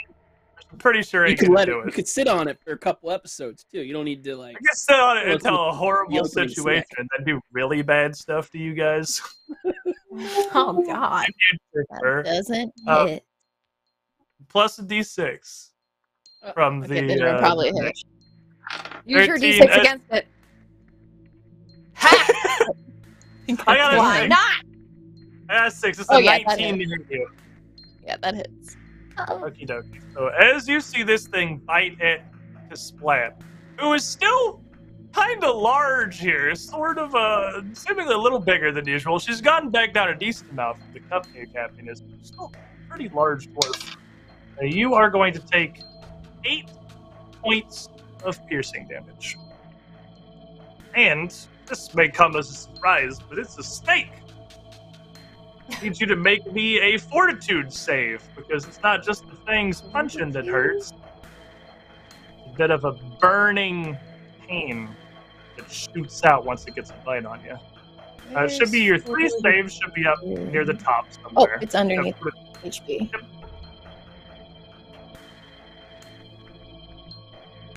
17. 17? Is that a save? Technically safe. Why? Because that's exactly the DC. That plus So 8 it's helped me. The 17, you feel this burn as it bites into you, but it doesn't do anything worse. And as it snaps and pulls back, it too is going to kind of coil up, poised to strike, ready in front of the group here. Vera. I am going to cast shield on myself. Okay. And then Attack and stuff, yeah. I'm going to I'm gonna daze the big snake. Okay. I have to do damage to the it's a saving throw. Yep. For the snake, and it's my spellcasting modifier +4. Which my spellcasting modifier is +4 itself, so that'd be 8 if it doesn't succeed. I think. Right. Is it a will save or a fortitude save? Will save. And the +4 is the sheet showing you what your spellcasting modifier is. Thank you for clarifying. Darn. Yep, you're good. Okay, will save on the snake. It's an animal, probably not fantastic. It is in fact not fantastic.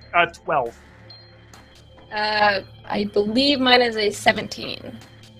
That's That will my fail? class AC? Yes. Yep. Alright, That's on, correct. take 4 damage. That's going to take 4 points of mental. And I will. That's And it. That's my 3. Yeah, it should be 3. Remember your spellcasting there. These are 2. Alright, you got a shield in front of you now. Bodhi Parp! I like saying your name, it makes me happy. Bodhi pot wadless boot. Yes. Well, that snake is too big for my bag, probably. So let's instead,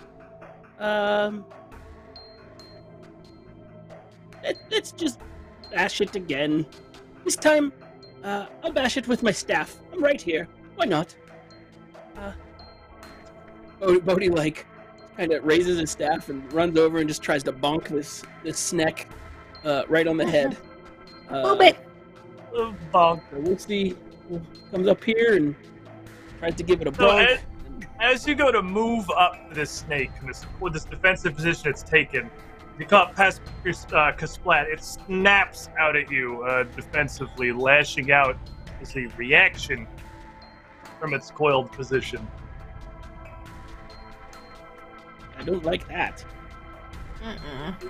25 to hit. Not only is it a hit, it is Don't a tell me that critical couldn't do it. success. Is it exactly? 18 with 15, yeah. Because Nice. shield is not a reaction, I can't do a thing about it. It is not. Do you want to also go ahead and make me a fortitude save, Bodhi Perp? Because this thing can about fit you inside its mouth, and you are... Swallow Bodhi Pope! Oh god. Fortitude. The lightning specialist runs directly into its mouth immediately. Does a 10 do me well? You know what? I'm going to utilize that plus 1d6. Probably smart. Just Wait, but does it even matter? Because isn't it 17? Oh, you're right. You actually can't make it with a D6. like- Might Yeah. not be a critical, right? yeah, would it stop being critical? It's not a critical failure. It's a regular failure. All right, then I'll save it to try and get out of the mouth later. Which All is a right. session It's not I never gonna thought I'd crit- try. But as this thing's fangs are about as long as your little gnome arms sink into you, you are going to take 12 points of piercing damage from that critical hit. And you definitely feel this poison. But you can bonk it now. I can bonk it. You can bonk it, right? all right.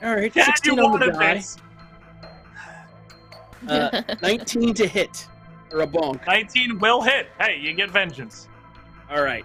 Now my super strong 1d4 here. Hey! I max damage bonk it with 4. Yeah, you lay a solid wallop on this thing. I mean, its mouth is right in punching range now that you can just swing it any direction and hit it in the head.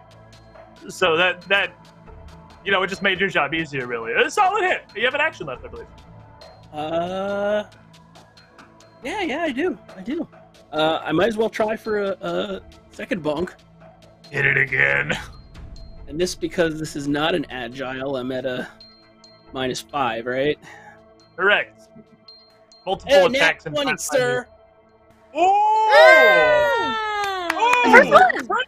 Like, Bodhi mad. Bodhi Perp with the nat 20. Or, after doubling, 4 damage. Nice. Okay, we're in there. Now 4 and then 4. 2 solid hits, Bodhi Perp. Cuss splat. She's gonna see Bodhi get hurted. Be like, oh no, we're not messing with my friends. So she can hit from there, right? Yeah, you can punch it. Your axe is over here somewhere, but you can punch I know. it. Yeah. So 3 actions, so I can try to hit 3 times, right? Absolutely. I want her to be like, bah, bah, bah. Each successive attack you make in a turn takes a stacking penalty. It's like -2. It's -5. But your fists are agile, so it's only -4. It's easy to throw a lot of hands. It's better. Your first one's got no penalty. Okay. So the second 2 both have -4? -4 and then -8 on the third one. Okay, the Stacking doubles. penalty. Yep. Okay.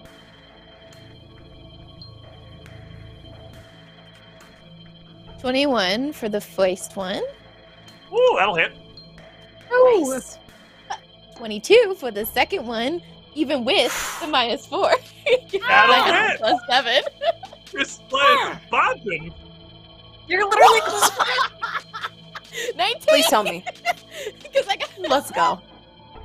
I got a 19, and then it's +7, Y'all are getting but it's +1s. -8. So wait, Y'all are getting 18 then. +1s. Oh, we forgot about +1s. You do get a 18. +1.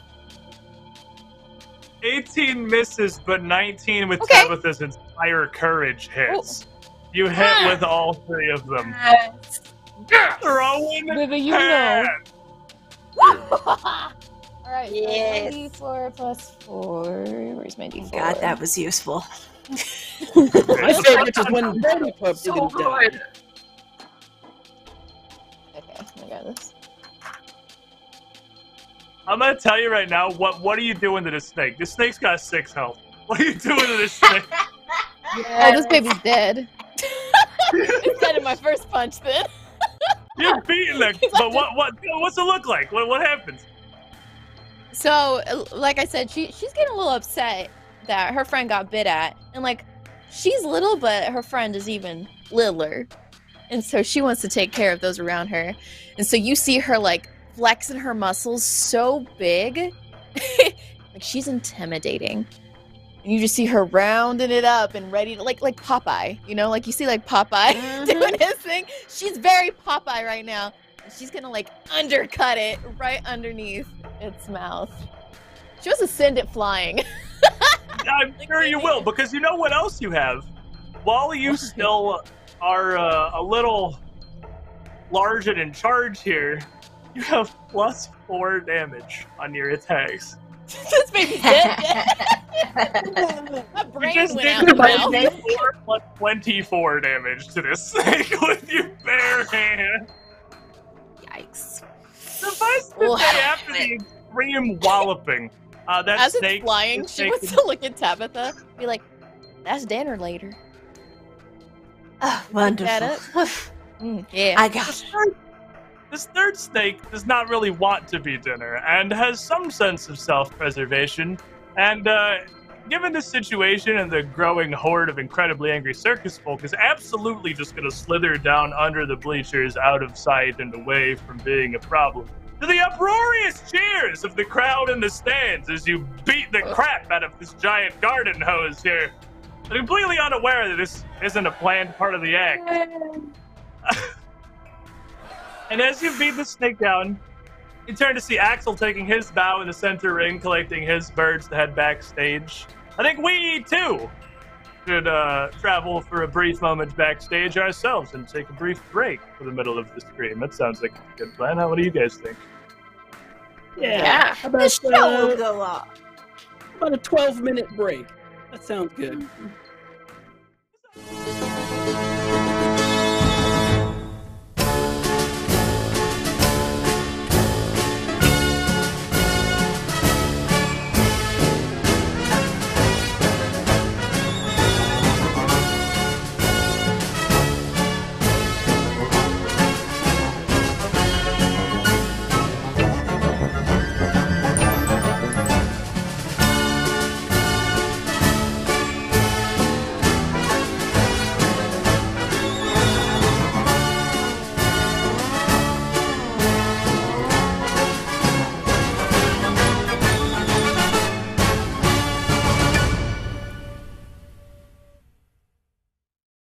The Tale of Garand and Friends, Part 1.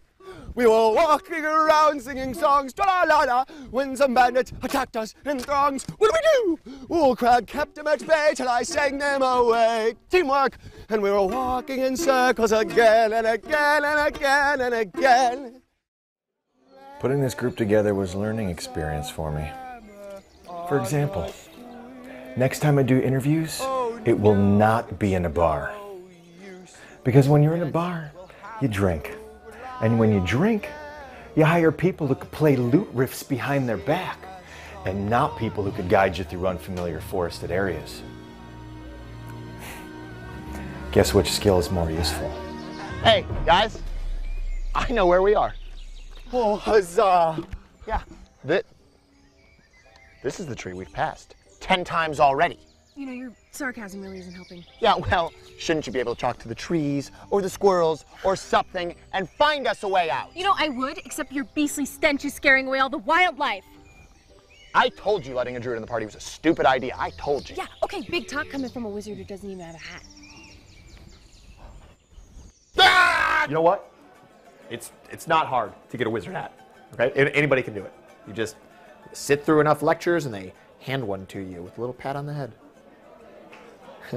But you summon one infernal slug in the faculty lounge, and everybody goes crazy and starts throwing expulsions around.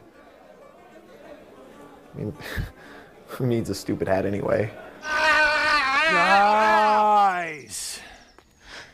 Save your animosity for the crushing of our enemies. All this fighting isn't getting us any closer to Embry. Yeah. We just need to set aside our differences and pull together as a team, guys. Because... Shut up, Darren. Shut the fuck up. Oh. Hey, you know, guys, this is great and all, but where's Alex?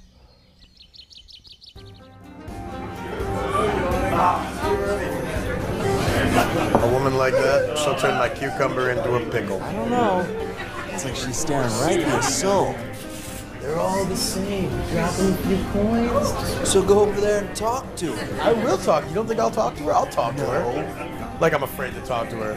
You know what? You'll see. Good evening, princess.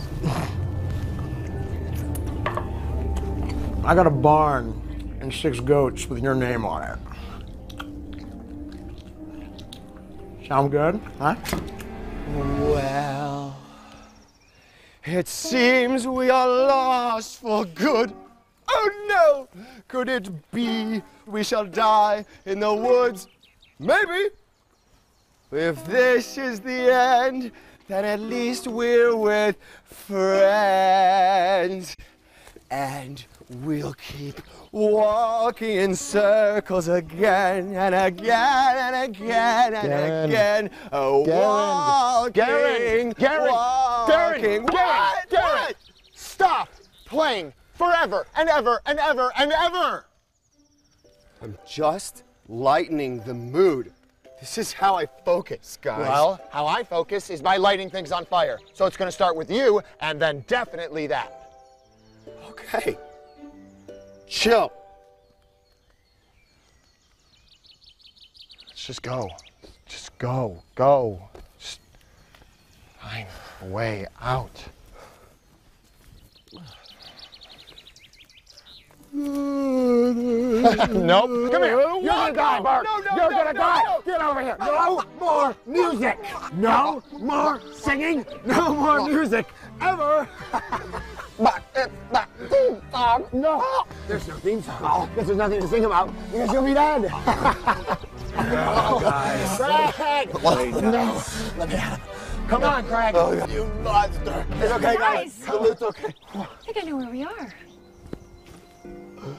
Yeah, seriously. I can get us out of here. Come on. If I hadn't have been there to inspire focus for Angie with my music, we'd probably be still caught in that awful forest. Do I get any credit for it? Let's get rooms at the inn. Settle a bounty in the morning. You have no arguments from me there. I haven't slept in a bed in days. I, for one, had no problem sleeping under the stars. Angie, because of that, I'm gonna burn down nature. All of it. Burn it all down. Marcus. Trees, squirrels. Stop grass. it. Hey, be nice. Shut up. I killed a bird today. Guys, just stop fighting. Yeah, shut your mouth. You're doing. You guys. Why is everyone doing this? This You know what?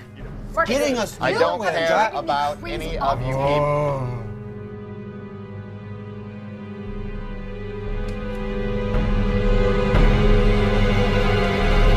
Murderers! Murderers at the end! Murderers! Murderers!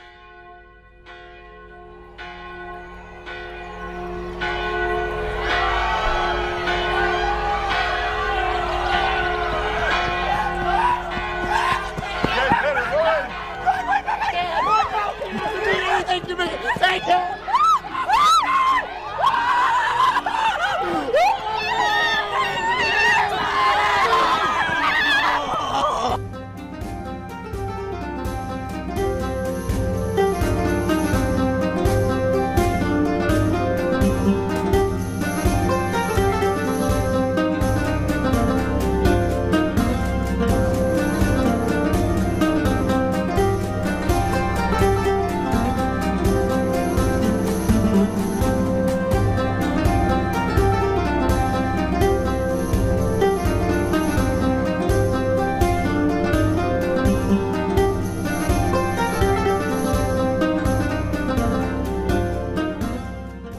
Chicken, bone. Gather your crew and prepare to embark on the journey of a lifetime as you explore the packed worlds of the Starfinder universe, taking on the role of a science fantasy hero customized to fit your playstyle. But danger lurks amongst the stars.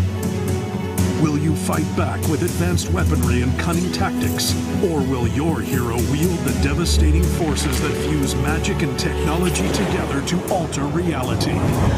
Your crew must come together if you have any hope of victory. In Starfinder, every decision drives the adventure as you build an epic saga with your friends. Bring your story to life in a game where the fate of the worlds rests on the answer to the most important question of all. What do you do?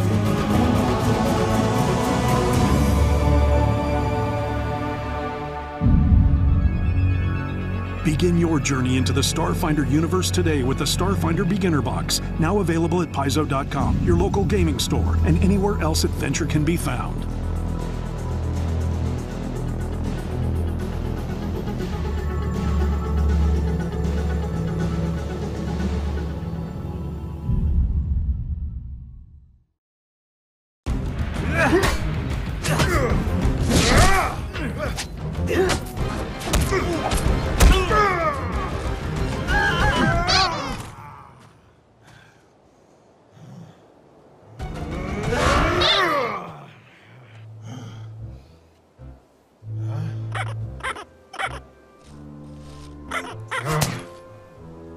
Inappropriate sound is inappropriate.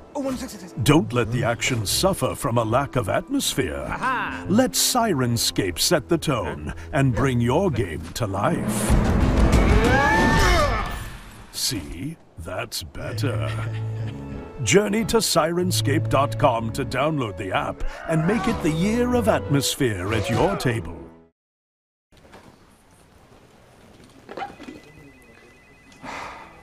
Jesus Christ. Yeah.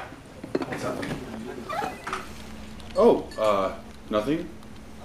It's just someone took the last of the coffee and didn't make any more. Well, it wasn't me. I don't even drink coffee. I wasn't really blaming you. Then what? Well, I was just... Oh, I get it. I'm sorry. I didn't even know you were there. But I'm always there, Matthew. I'm Jesus. Okay. Did you not get the memo? The part right here? Thou shalt not take my name in vain? I actually did not get that. Maybe we should revisit this part. About lies. We don't really need to do that. I'm sorry. It won't happen again. I hope not. You don't hear me running around the office yelling, Matthew Johnson! Every time I stub my toe or get a pube caught in my zipper. What? Matthew, I'm going to forgive you. It's kind of my thing. But watch yourself, all right?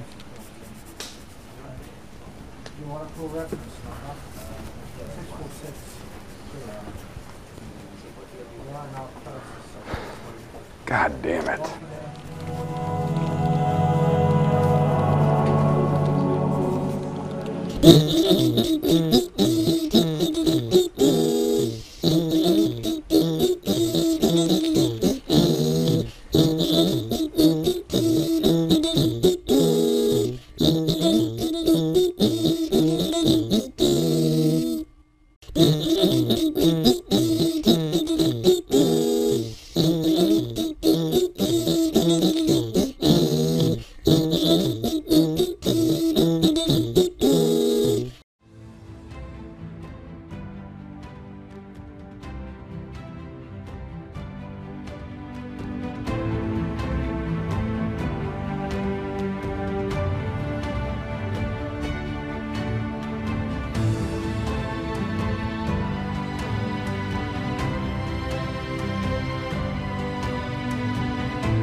Welcome back, everyone, to the greatest role on Earth. We are all still doing fantastic and very much alive after we've dealt with a strange plague of snakes that has broken out in the bleachers of our first show. And come to think of it, quite a lot of things have been going wrong, and a surprising amount of them have been snake-related, actually. Just not a thing that you would really think of happening. Maybe you have one snake act, I suppose. But all of that notwithstanding, our opener, such as it was, has gone spectacularly. It took a little prodding, pushing to get there, but we made it. We got across the finish line. The people of Abberton are happy. And we, by all the combined effort in the world, have made it through the opening act. Welcome back to all of my friends here. And before we get really back into the muck, I think we have some things to cover here. First of all, I would like to thank everyone who followed in the first half. Manchester United, I know that name. About Zero Black, I know that name too. Joshua M. Austin, D-Man 1198. Muscle Protes, Beeps, BPS, Prioto, Kaiser, False-Tail, Yellow Spoon Girl, and the Fraudster. And all the sub-support that we got. From, I'm going to ruin all of these names, and I'll just tell you that right now. Dual Stone Rage, Kid 2723, The Cadence, 54 Aqua Snakes, that's what we fought. Joshua M. Austin subbing as well. Kevin Alexander, and that one's just me. I don't need to thank myself. That's fine. But, as we left off, as I said, we had defeated those snakes, and I believe as Axel was making his exit, we were making our way, too, back to the staging area to prepare. We've got a couple of problems. First of all, Lordy Perp. Not feeling fantastic. He got attacked pretty aggressively by this large snake, and how are you looking, my fine friend? Lordy Perp is bleeding profusely. Fluids everywhere. Things are getting darker. I'd like to take 5 more poison damage? Like, that would put me at dying 1. Well, as you go to make your way back. Can I soothe him? Yes. I'm going to soothe you now. Lordy Perp face plates in the dirt on the way backstage. Oh my god. Okay, I'm going to soothe you real quick. And as he falls, we have a wild magic coming in as well. I don't know if that had a particular target. Was that to anyone in particular, or is that just going That's into the wilderness? The random of randoms. Random of random. All right, D6. I guess D4. There's 4 of you. Oomst. It's a Bodhi Perp, obviously. Why would anybody else? Oh! Bodhi Perp! Let's roll me a D20, buddy! Now you're unconscious, dying on the floor. Snake venom. Oh, no. But what else is happening? An 18 on a D20. Actually, kind of convenient for you. As he falls into a pool of, as he said, liquids, snake venom, his own blood, snake blood. He's got a face plants in the dirt here. You lean down, Tabitha, to soothe him. But before you can finish your magic, you see him kind of twitch and spasm a bit in the dirt. And you get 1 hit point back. The snake venom, I think, is going to help. The dirt, really, I think. It's the magic dirt. You see, as he goes to stand up, the blood now kind of smearing the whole front of his body. His skin starts to tinge a bright red as this blood starts to infuse, his own blood starts to infuse back into his body, leaving to heal him here. Attack with blood heals the target. It can be yours. I'm gonna soothe you anyway, because this is very... Okay, God, just hold your breath, and I'll go to soothe you. In there. And this is a 1d10 plus 4 hit points. And plus 2 status bonus to save against any mental effects, if that happens at all. Alright, let's see what you get. Wow, these die really don't like you, but you get a 7. Hey, that puts him at 8!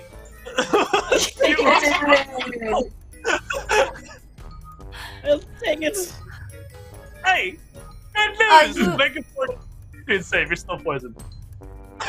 Oh, good. Bodhi, please don't leave us. Hey, it's a 19 on the die. Plus 5. Hey! You're good. Alright. Not gonna take any further thank poison. goodness. That gives me wounded 1, yes? Yes, you're wounded 1. Great. But as you heal him, his blood almost is gone. It's still present on the front of his shirt and his pants, but it's almost gone. His face, his hands, his skin just sucked it right up. The irises of his eyes even start to turn blood red as he's invigorated by the absorption of his own blood on the outside of his body here. This is why I just do lighting effects. Oh my. Oh no. Do I need to do a medicine check to see if Bodhi is okay? He's clearly not, but... Mentally, I don't know. I can't describe his state. But physically, it looks like whatever this weird effect he's having from his brush with death has bounced him back. Like, this is definitely invigorating him. It's making him stronger. This being awash with his own blood. Okay, well, I'm going to assume that you're fine, and I'm going to put you down now. There's an outside chance, Tabitha. I may be invincible. Oh, wonderful. Help us figure out what happened. Is the show still running? The show is still running, yes, as you get back behind the curtain. To everyone just kind of watching the debacle that this has become. The audience is still into it. Axel did great. You guys were entertaining over there. And you get backstage, and the professor, looking at the group of you down at Bodhi, are you all right, Bodhi Burp? That was fantastic, honestly. That was spectacularly well handled. We need a build-up here. We need 2 shows for the right and left ring. Somehow this is going fantastically, honestly. Axel, that was amazing. And Professor, I feel we must redefine your definition of fantastic and wonderful. Who did we decide was the next act? Weren't we going to go fire? Yes! Fire then. Vera, we must make haste. And where are those twins? Are we not going to talk about the snakes? We've dealt with the snakes, have we not? Yeah, but why? The professor puts a hand on Vera's shoulder and says, "It's okay. Don't worry about it, Vera. I'm sure you'll do fine. Here, take this. It's good luck charm, and hopefully it will help you out there at the show." And he hands you, thanks to Joshua Must in the chat. Thank you. Roll me a d20. What does he hand you? A 12. He hands me a 12. He hands you a 12? Yep. He hands you a small, what looks to almost just be a feather. Like a perfectly normal, though very well-kept feather.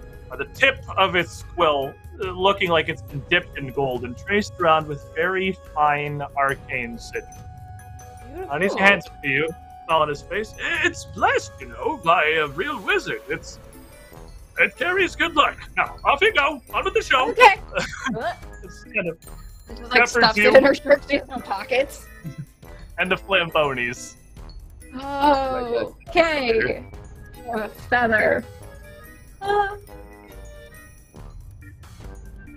And holding onto it, you can feel that obviously there is like apparent magic in this. It feels like it can be activated. And you are a sorcerer yourself. You understand magic to some extent.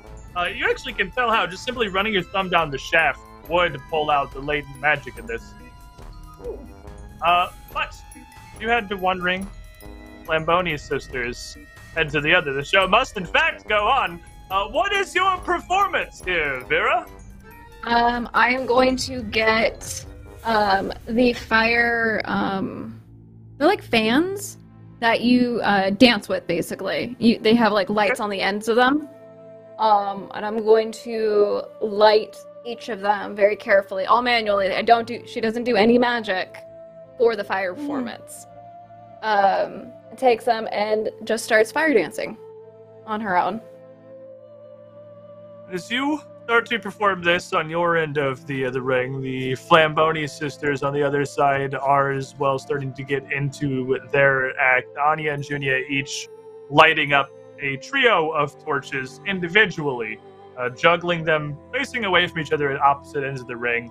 A similarly simple start to their performance. So, I need you to roll me a skill check for your performance. Though, what skill check it is, if you get anything, you can give me a good argument as to why you should be rolling it for this, I will take.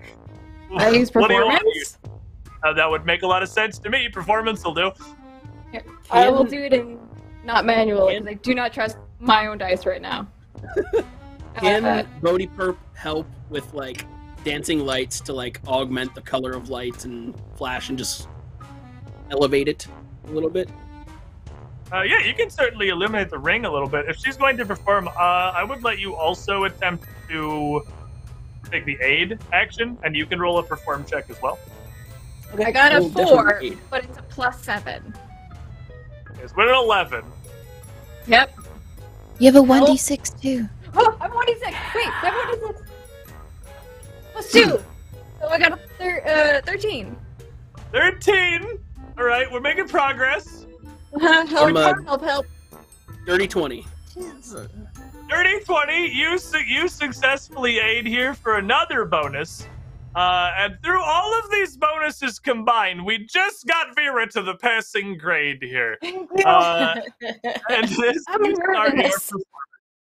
as you start your performance here, the crowd, again, in Rapture, we have kind of this series of wondrous events. We're not really going for like the high climactic, high action things quite yet. The Flamboni twins on the other side of the arena also doing their thing here. They are going to get a 22 on theirs. They're doing fantastic. Crowd's attention's kind of split. You got fire going on both sides. You're both succeeding. You're both doing good. Now, as you perform, you start to open this up. You got the crowd's attention. You're doing all right. You can, if you choose, just coast the rest of your performance. Or you can attempt to kick it up a little bit. Roll the check again at a -5 to see if you can enrapture the crowd further. Yep, I'm doing that. I am so doing that. Very bold. 19 +7. With the -5. So +2. 21 easily succeeds on the second performance. What are you doing as you're bringing it up? I'm going to start doing cartwheels as I keep the fans going. So almost like a flipping around on the ground, but keeping them lit, and then one hand's missing, and then the other hand's missing as I somersault across the ring. The crowd is starting to break out into some cheers here as you start to ramp this up. You are really getting their attention. The Flamboni sisters on the other side, similarly, still back to each other to go from juggling their torches alone to starting to toss them blindly back to each other. Each of them slowly strafing around the ring as these 6 torches start to move in a full arc. They're also going to roll with -5. Gosh, then they're going to get a natural 19. They are also... You guys are sending it out here. This is a fantastic build-up. Now, you have one more opportunity if you want to go for the big finish at a -10, where you can take your victory and head back in. Aw. That's what they're going to do if you leave. I know. You know what? I'm gonna go for it. You have to. We If have you're to. gonna do it, the Flambonis are gonna do it. This Yeah, is their Make it moment. happen. So it's a -10? -10. So if you're at +7, it's gonna be roll -3 is gonna be the end result. 19. I got a 19, so -3. What are you doing? That's a success. Is this a success? Yes. We didn't set the time on fire. I'm watching this all from the back curtain, and I'm just completely impressed. I didn't know that Fear had it in her. I didn't know either. Bring She's some going spice to all this flavor in your performance. She's a natural. Absolutely. Professor, did you ever know she could do this? I've seen her practicing, of course, but I've never seen anything quite like this. I don't know where she found the time to put this act together. This is incredible. You're lucky it paid off. I'm truly speechless. And he turns over towards the Flamboni sisters, who are also going to go big or go home. And they This is our are home, though. decidedly going home. I knew somebody had to eat it. But we live at the circle. We love them. End result, you're doing so well that they're not a disaster. But they just kind of lose it a bit on their build up to their finale for their act. A torch or two is dropped, fire stuffed across the ground. No one's like hurt. It's not a total wash. But your performance is so spectacular, and theirs is fine. It's like it just didn't have the big finisher that you did. Now, when the two of you both end up retreating backstage, the crowd is in uproarious applause at this.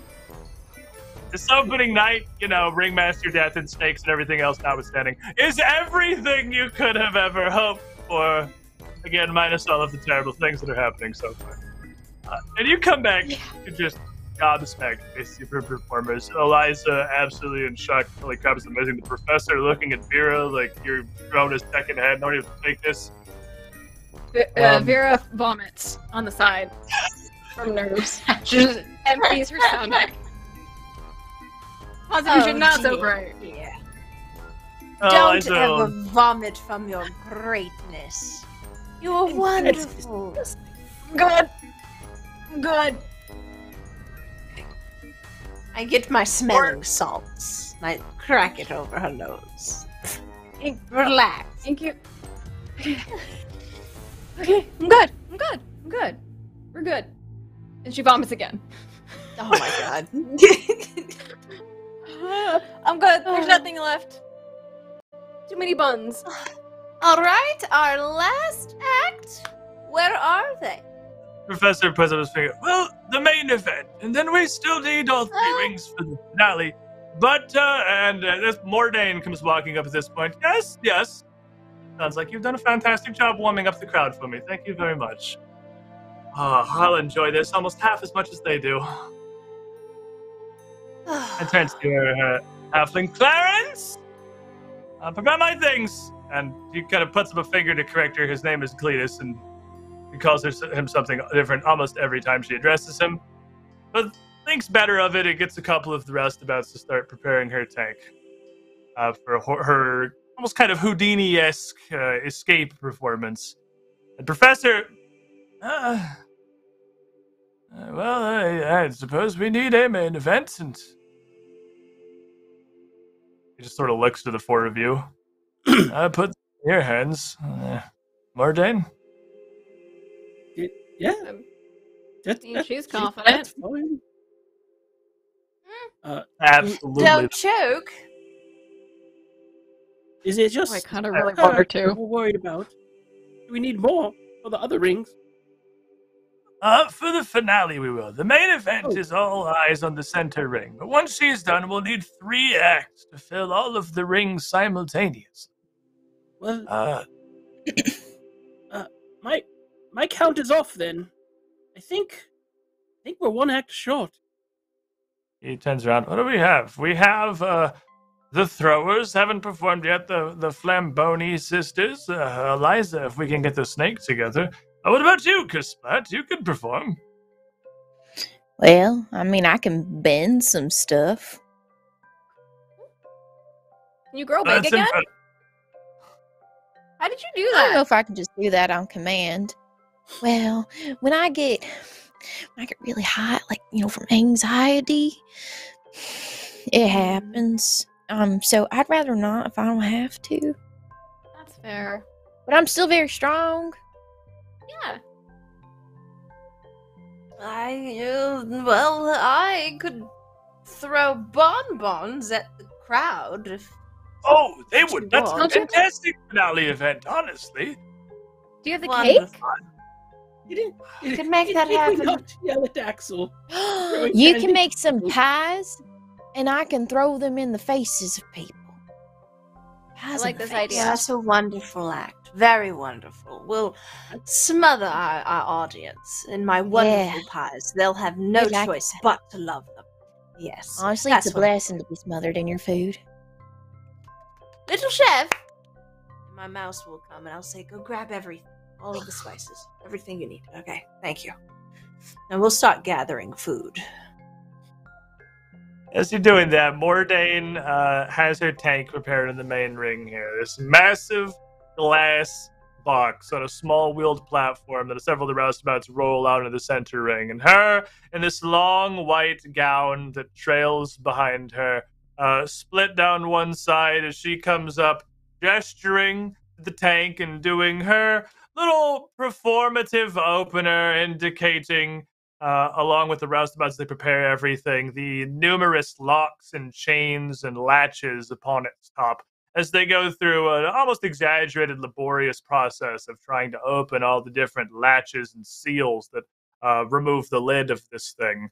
Before Mordrain, hands behind her back, has her wrists shackled together, looking wistfully over her shoulder at this as they're prepared, trying to get the audience engaged. And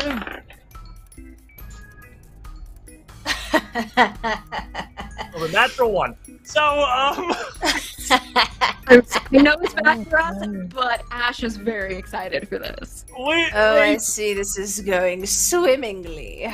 Wonderful. We have gone from this high-intensity, death-defying, incredibly engaging fire performance to basically just Mordain swirling around presenting this big tank. It's kind of taking a long time to get going. There's a lot of setup that has to go into this, and the crowd has gone from this uproarious applause to just kind of murmurs. It's lukewarm at best.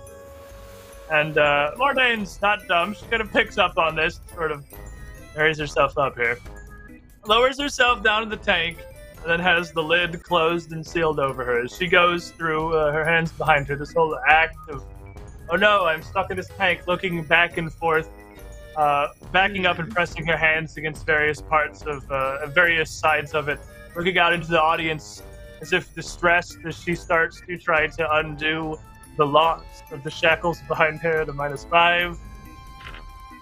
Okay, that's better. That's good. That's good. She's gonna get... Where did her numbers go? I got so many tabs open here.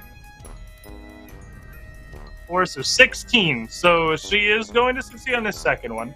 Gets her hands free, just to kind of mime around the edge of this, up towards the top, feigning this increasing panic as she continues to work, knowing that she's got an uphill battle to make here. The crowd is now dropped to near dead silence. They're engaged now. Not nearly as much as they were to the fire performance previously, but she's doing a pretty good job out there. But there is the finale here. She must escape from the tank itself at a -10. And natural 20. Okay. Mordain, I suppose, is the headliner for a reason. And though it starts kind of mild, the flourish, throwing her hair back as she casts up the lid of this, the perch up on the edge of the tank, hands folded across her chest before extending her arms to the audience, The cheers of all those watching who have become involved, are so engaged in her plight, her peril, pulling the chains up from behind her and just sort of dangling them before she casts them down to the ground of the ring. Pulling a dress around with a flourish as she turns and makes her way backstage, just kind of flicking a smile to the rest of you. That's why you have me. You're welcome. Wonderful. It looked kind of spotty in the beginning, but I'm glad you pulled it together. These abbots and hicks wouldn't know talent if it literally rolls up to their front door and spit in their face. It's okay. We can dumb our act. You've earned your meal for the night. Wonderful. Now it's time for the final act. Yes, send out whatever goons will fill the space. This show is all but one now. Thank you, Morte. Alright. Can you put some mean spice in our food later? Just put a bunch of peppers. I can make that happen. A spicy meal for a spicy performance. Yeah. The crowd's engaged. Quick, let's capitalize on this and finish it with a bang. Who wants the 3 rings? Who are we sending? This is it. This is everything. Do it for thunder. Just splat. All right. Yeah. I've got all of my confectionaries prepared. You handle them gently. I shall. Odie, too. What? I'll set things on fire, I guess. Do you want to make Alaskan baked pie? Do you want to fire the whipped cream and then we can throw it at the crowd? It's a 3-piece act.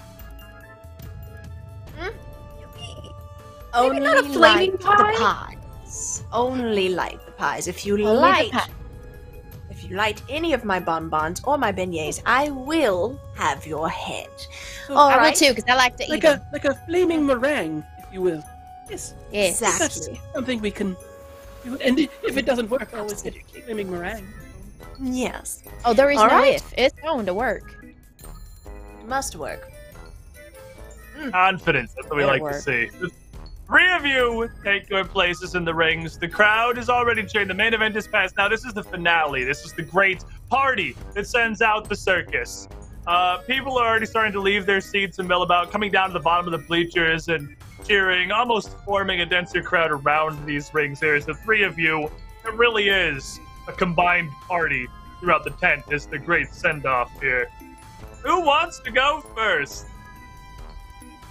Well, I guess I should start with pies. I will see what we do. Not terrified at all. And I'm going to be using a perform, of course. Okay. That's the most logical. 23. Absolutely. Definitely successful. What are you doing? I will be throwing our pies over Bodhi here and landing into the wonderful hands, very capable of Kasplat. As you toss those over, your delivery on point to Kasplat, part 2 of this. Okay. That's a nat 20. That's 3. That's 23.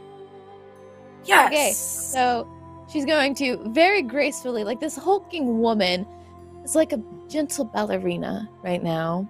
And you just see her gathering these pies, and she's got them like lined up in her arms at this point.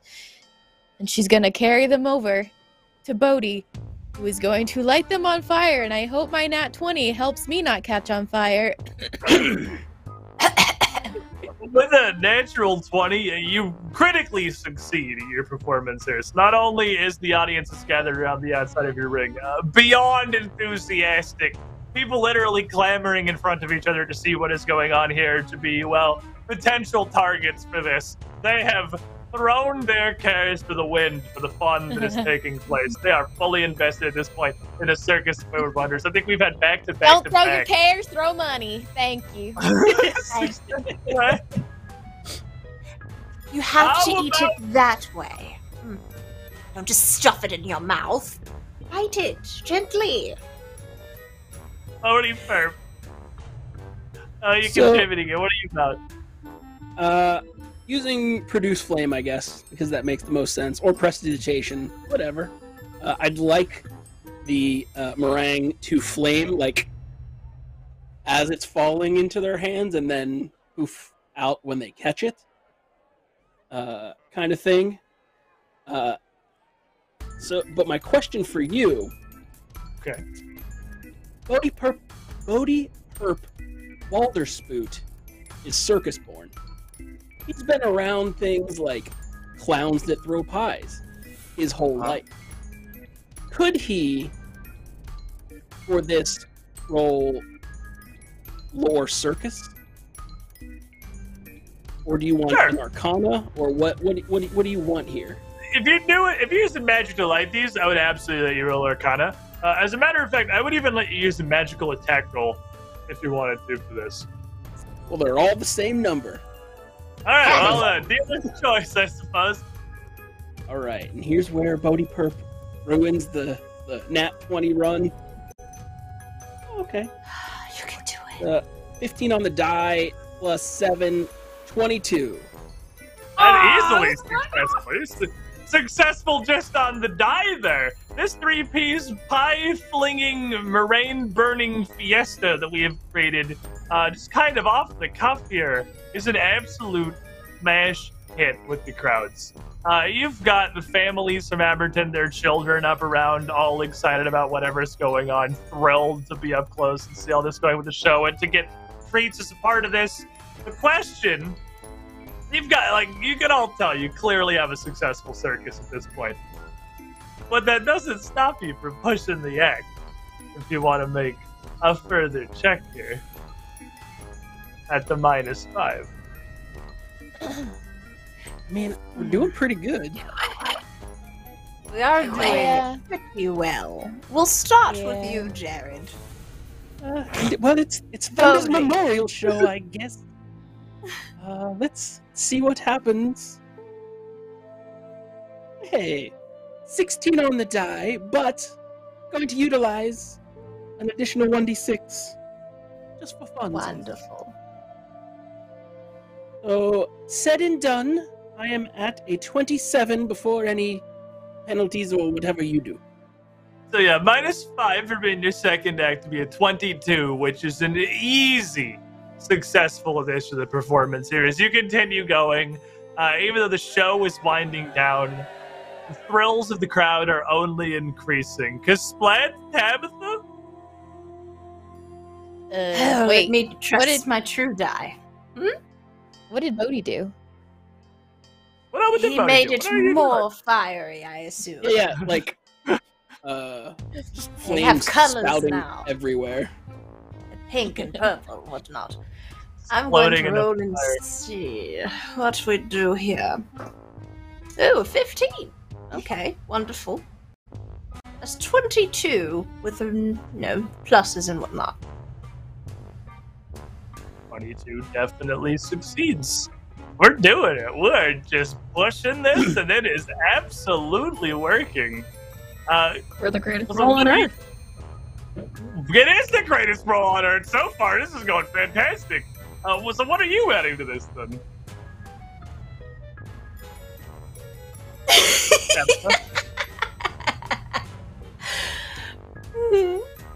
Splat is nervous. Like, how do we updo this? Splat is nervous because statistically somebody has to roll low at some point. And I got a nat last time. I don't think it's gonna happen twice. I don't say You'll that. never know. Go for the gold.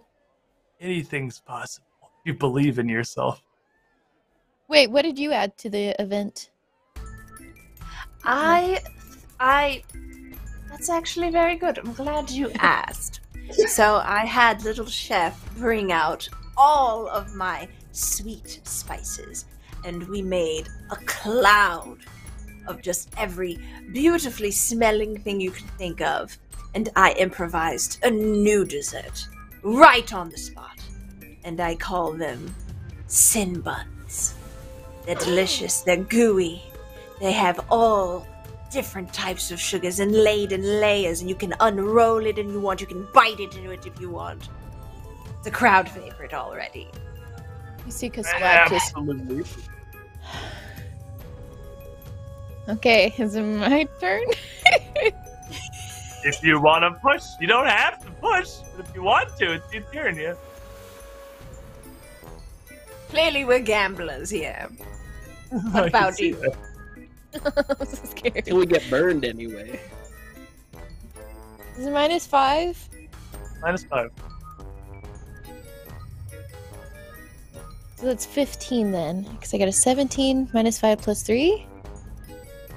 15 is exactly what we need for finale success.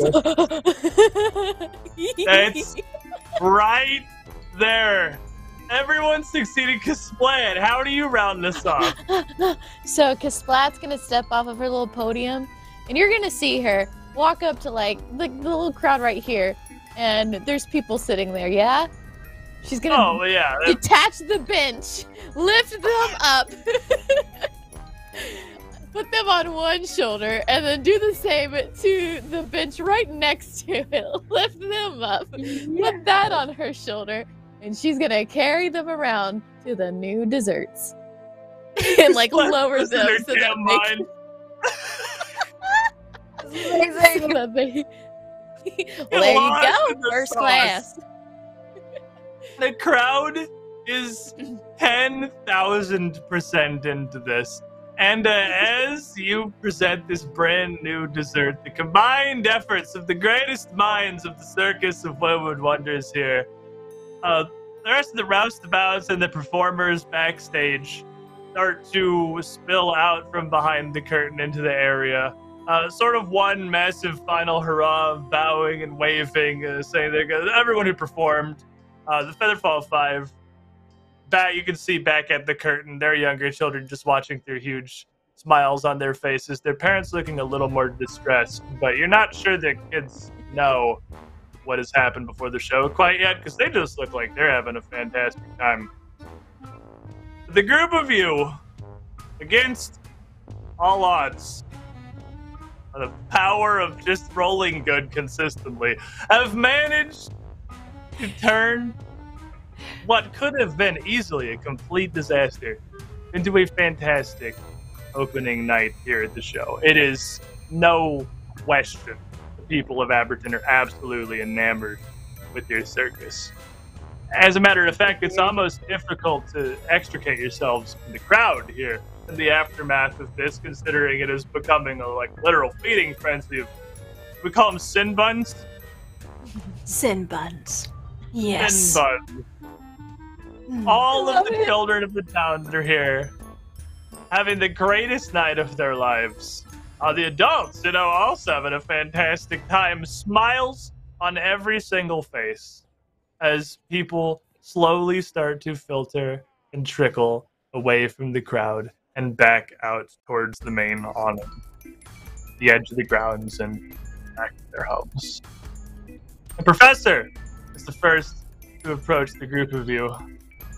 You can tell the smile on his face it's starting to crack a little further now. It's clearly a little forced. And it takes a moment to even get words out as he gets to the group of you. That was certainly something Thunder damn sure would have been proud of. Thank you. Thank you, all of you, for making our opening night a success. This is beyond our wildest hopes. When we had organized our first show here in Abberton, I'm going to be counting the coin for days. Okay, so I've held it together long enough. What is going on? He's dead! There were snakes! What is happening? We're all backstage at this point, and now kind of standing almost like a wider circle around Thunder's body. The white sheet that had been drawn over it just kind of been placed out of the way because it just wasn't time to deal with it, really. I I don't know. One thing going wrong is a coincidence, but something... And he steps over and kneels down to grab at the curtain and start to pull it back from Thunder's face again. Swelling has already started to subside a pretty decent amount over the probably about 2 hours the performance was total. And Odie Perp, notably, your face, as time has passed, has started to puff up and turn a little bit purple as well. Not nearly as bad as Thunder here.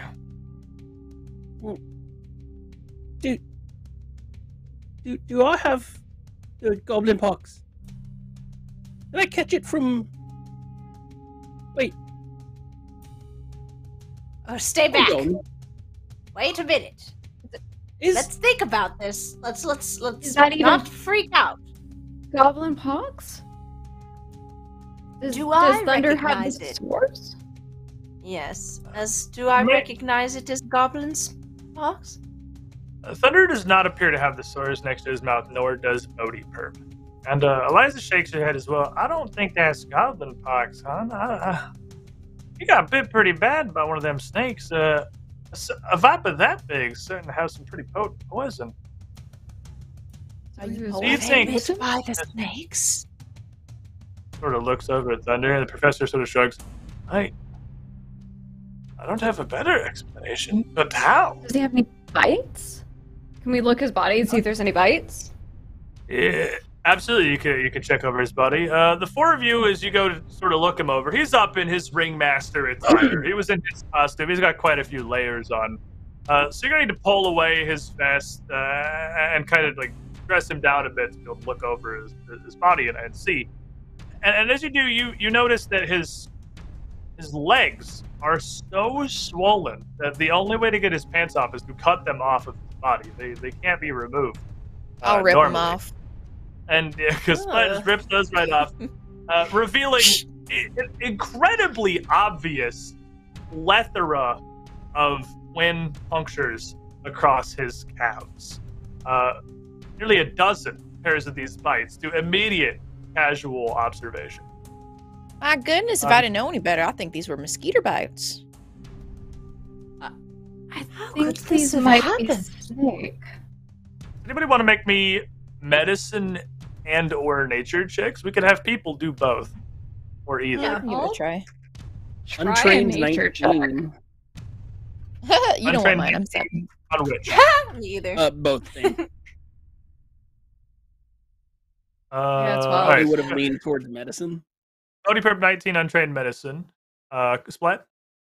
I got a 7. I'm Splat's an 8. Also here. Because Splat's looking at his pants, trying to look for evidence. Mira? I got a 12 flat. No bonus. For nature. Tabitha? I got an 8. 12 nature would be enough to know that this isn't normal. The snakes don't act like this. A wild snake is not going to viciously attack you dozens of times. If it bites you at all, it's only going to be because it's pressured, it's defensive. It just wants you to go away. They don't do this. Bodhi Perp, with a 19, even untrained in medicine, given the evidence here and, your own symptoms and what you're kind of feeling versus Thunder, you're quite confident that the venom of these snakes is almost certainly what killed Thunder. Oh, well, that's one question solved, one mystery, I guess. That But venomous why? snake. Wait, what? How far apart are the puncture wound? They're Can we all estimate on a the size snap. of the snake. You would estimate it's approximately the size of the smaller snakes that you saw in the bleachers. Ugh. You can check it with your own bagel. Where did the snakes come from? Is the real question. That's my question. This isn't natural. Questions. The father of the Featherfall 5, the Kambali family, comes over. Well, I suppose it works out just as well as anything that you haven't asked us to perform tonight. We were just packing away our things, and all of our nets have been sabotaged. They look like they've been destroyed. Like, destroyed? I don't know, it looks like they've been chewed through by, like, rats or something. You could come take a look. They're utterly ruined. So let me get this straight. Your rats, these imaginary rats, chewed through the snake bag and they attacked our ringleader. What? No, our safety nets for a tightrope performance that we put underneath. Oh, no. Oh, even worse. So, who would want to damage our show? That's the only explanation that can be drawn. Some saboteurs afoot. Is there another circus group? Is they there trying to take another us in? circus group, you ask? Many of you may have come from this previous circus background when Thunder and the Professor formed a circus of Wayward Wanderers to break away. The terrible conditions of the Celestial Menagerie back in Escadar, the biggest city on the Isle of Arran. And as you posit this question, everyone's thinking it. Absolutely everyone's thinking it. But Eliza is the first one that says it, and she shakes her head. That damn Mistress Dustbite. It's got to be. Oh, Madam Dustlight.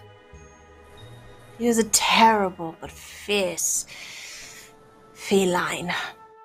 But unfortunately, I'm mad at her little myself. How devious. But how is the question? I don't understand. She didn't have any kind of a snake charming act other than myself when we were with her menagerie. I don't know where she would have got. She's resourceful. I'm sure she'd find a way. I want to march over there and give her one too. Oh, now you know that won't do any good. It's just going to rile her up. She'll just make it worse. We saw Thunder right before dinner, and then he was dead. So whoever did it has to be relatively close, yes? What if we foreman stand out and search around, maybe? I'm inclined to agree. We had checked everything throughout the morning. The Kambali's equipment was fine just a few hours before curtain. Obviously, it was Thunder. Do you think we have a traitor? That's what I'm thinking. This may not be over quite yet. I'm not certain we're safe here. The chef council there. What to do? Grab the best spices. Pack them up. What do we do? Like, do we go back to our wagons? What if they're in our wagons? What if there's more snakes? We'll take care if there's more snakes. That's what I'm not concerned about. As a group. We should stay together. We'll investigate all of the wagons. We'll sleep out tonight, and then in the morning, we pull up stakes and move to the next town. That's what we do. And Liza looks at you, collects the professor across the group. I don't know, hon. I don't even know that sleeping here tonight's a great idea. Look, I don't know what group of you learned to fight, but can you make sure? I don't know. Nothing's gonna happen to us in our campgrounds back here. What if they're still here? They can't have gone that far. They must have been here just before the show, right? Not necessarily. They could have released the snakes and left. Cut the wires. We need to go through a safety check of everything in the circus. Everything. All the carts. But I definitely need a sleep this evening. I don't know if you've Yeah, I am feeling taken icky. a gander at my swollen face. I need some time.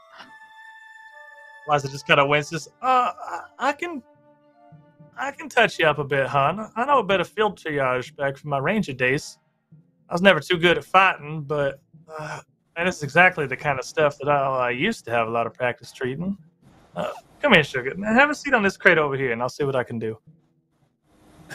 Like, look around and in front of and behind and under, or any spare like loose snakes before taking a seat. And as he takes over, the professor steps up to Kasplat. That's Vera. And just kind of motions Tabitha over. Where did the group of you learn to defend yourselves like that? That was quite a show. Have you seen my muscles? I mean, that's fair enough, I suppose. Stupid question on my part. That's on me. The kitchen is a very dangerous place. I hate to ask this of you, but could you check our campgrounds out back? A lot of our performers, and she kind of looks over at the Kembalis, like 9 and 11-year-old children, and Axel, and Mordane's a freaking diva who's never worked an actual day in her life. If they were to run into something amiss, I don't think many of us could handle it. But, well, that was damn impressive. How quickly you got that situation under control during the opener. We can look around. Is there kind of tired, but we can see where they might have gone or where they've come from. Surely there must be something. Elijah, you said you were a ranger, right? Are you good at tracking things? I was once. Let me deal with Bodhi Perp here, hon, and I can take a look and help you out. One of the snakes left, and I'm not very good at tracking things, but we can see where one of the snakes left. Are any of you trained in survival? I don't play in the dirt. I love the dirt. I grew up around the dirt and the rocks and the cliff sides and the tunnels and the caves and the. How do you think that I was able to get around other dwarfs with this beard? I mean, I had to whack them around a thing or two. I can survive. Want to give me a survival check then, because what? Yes.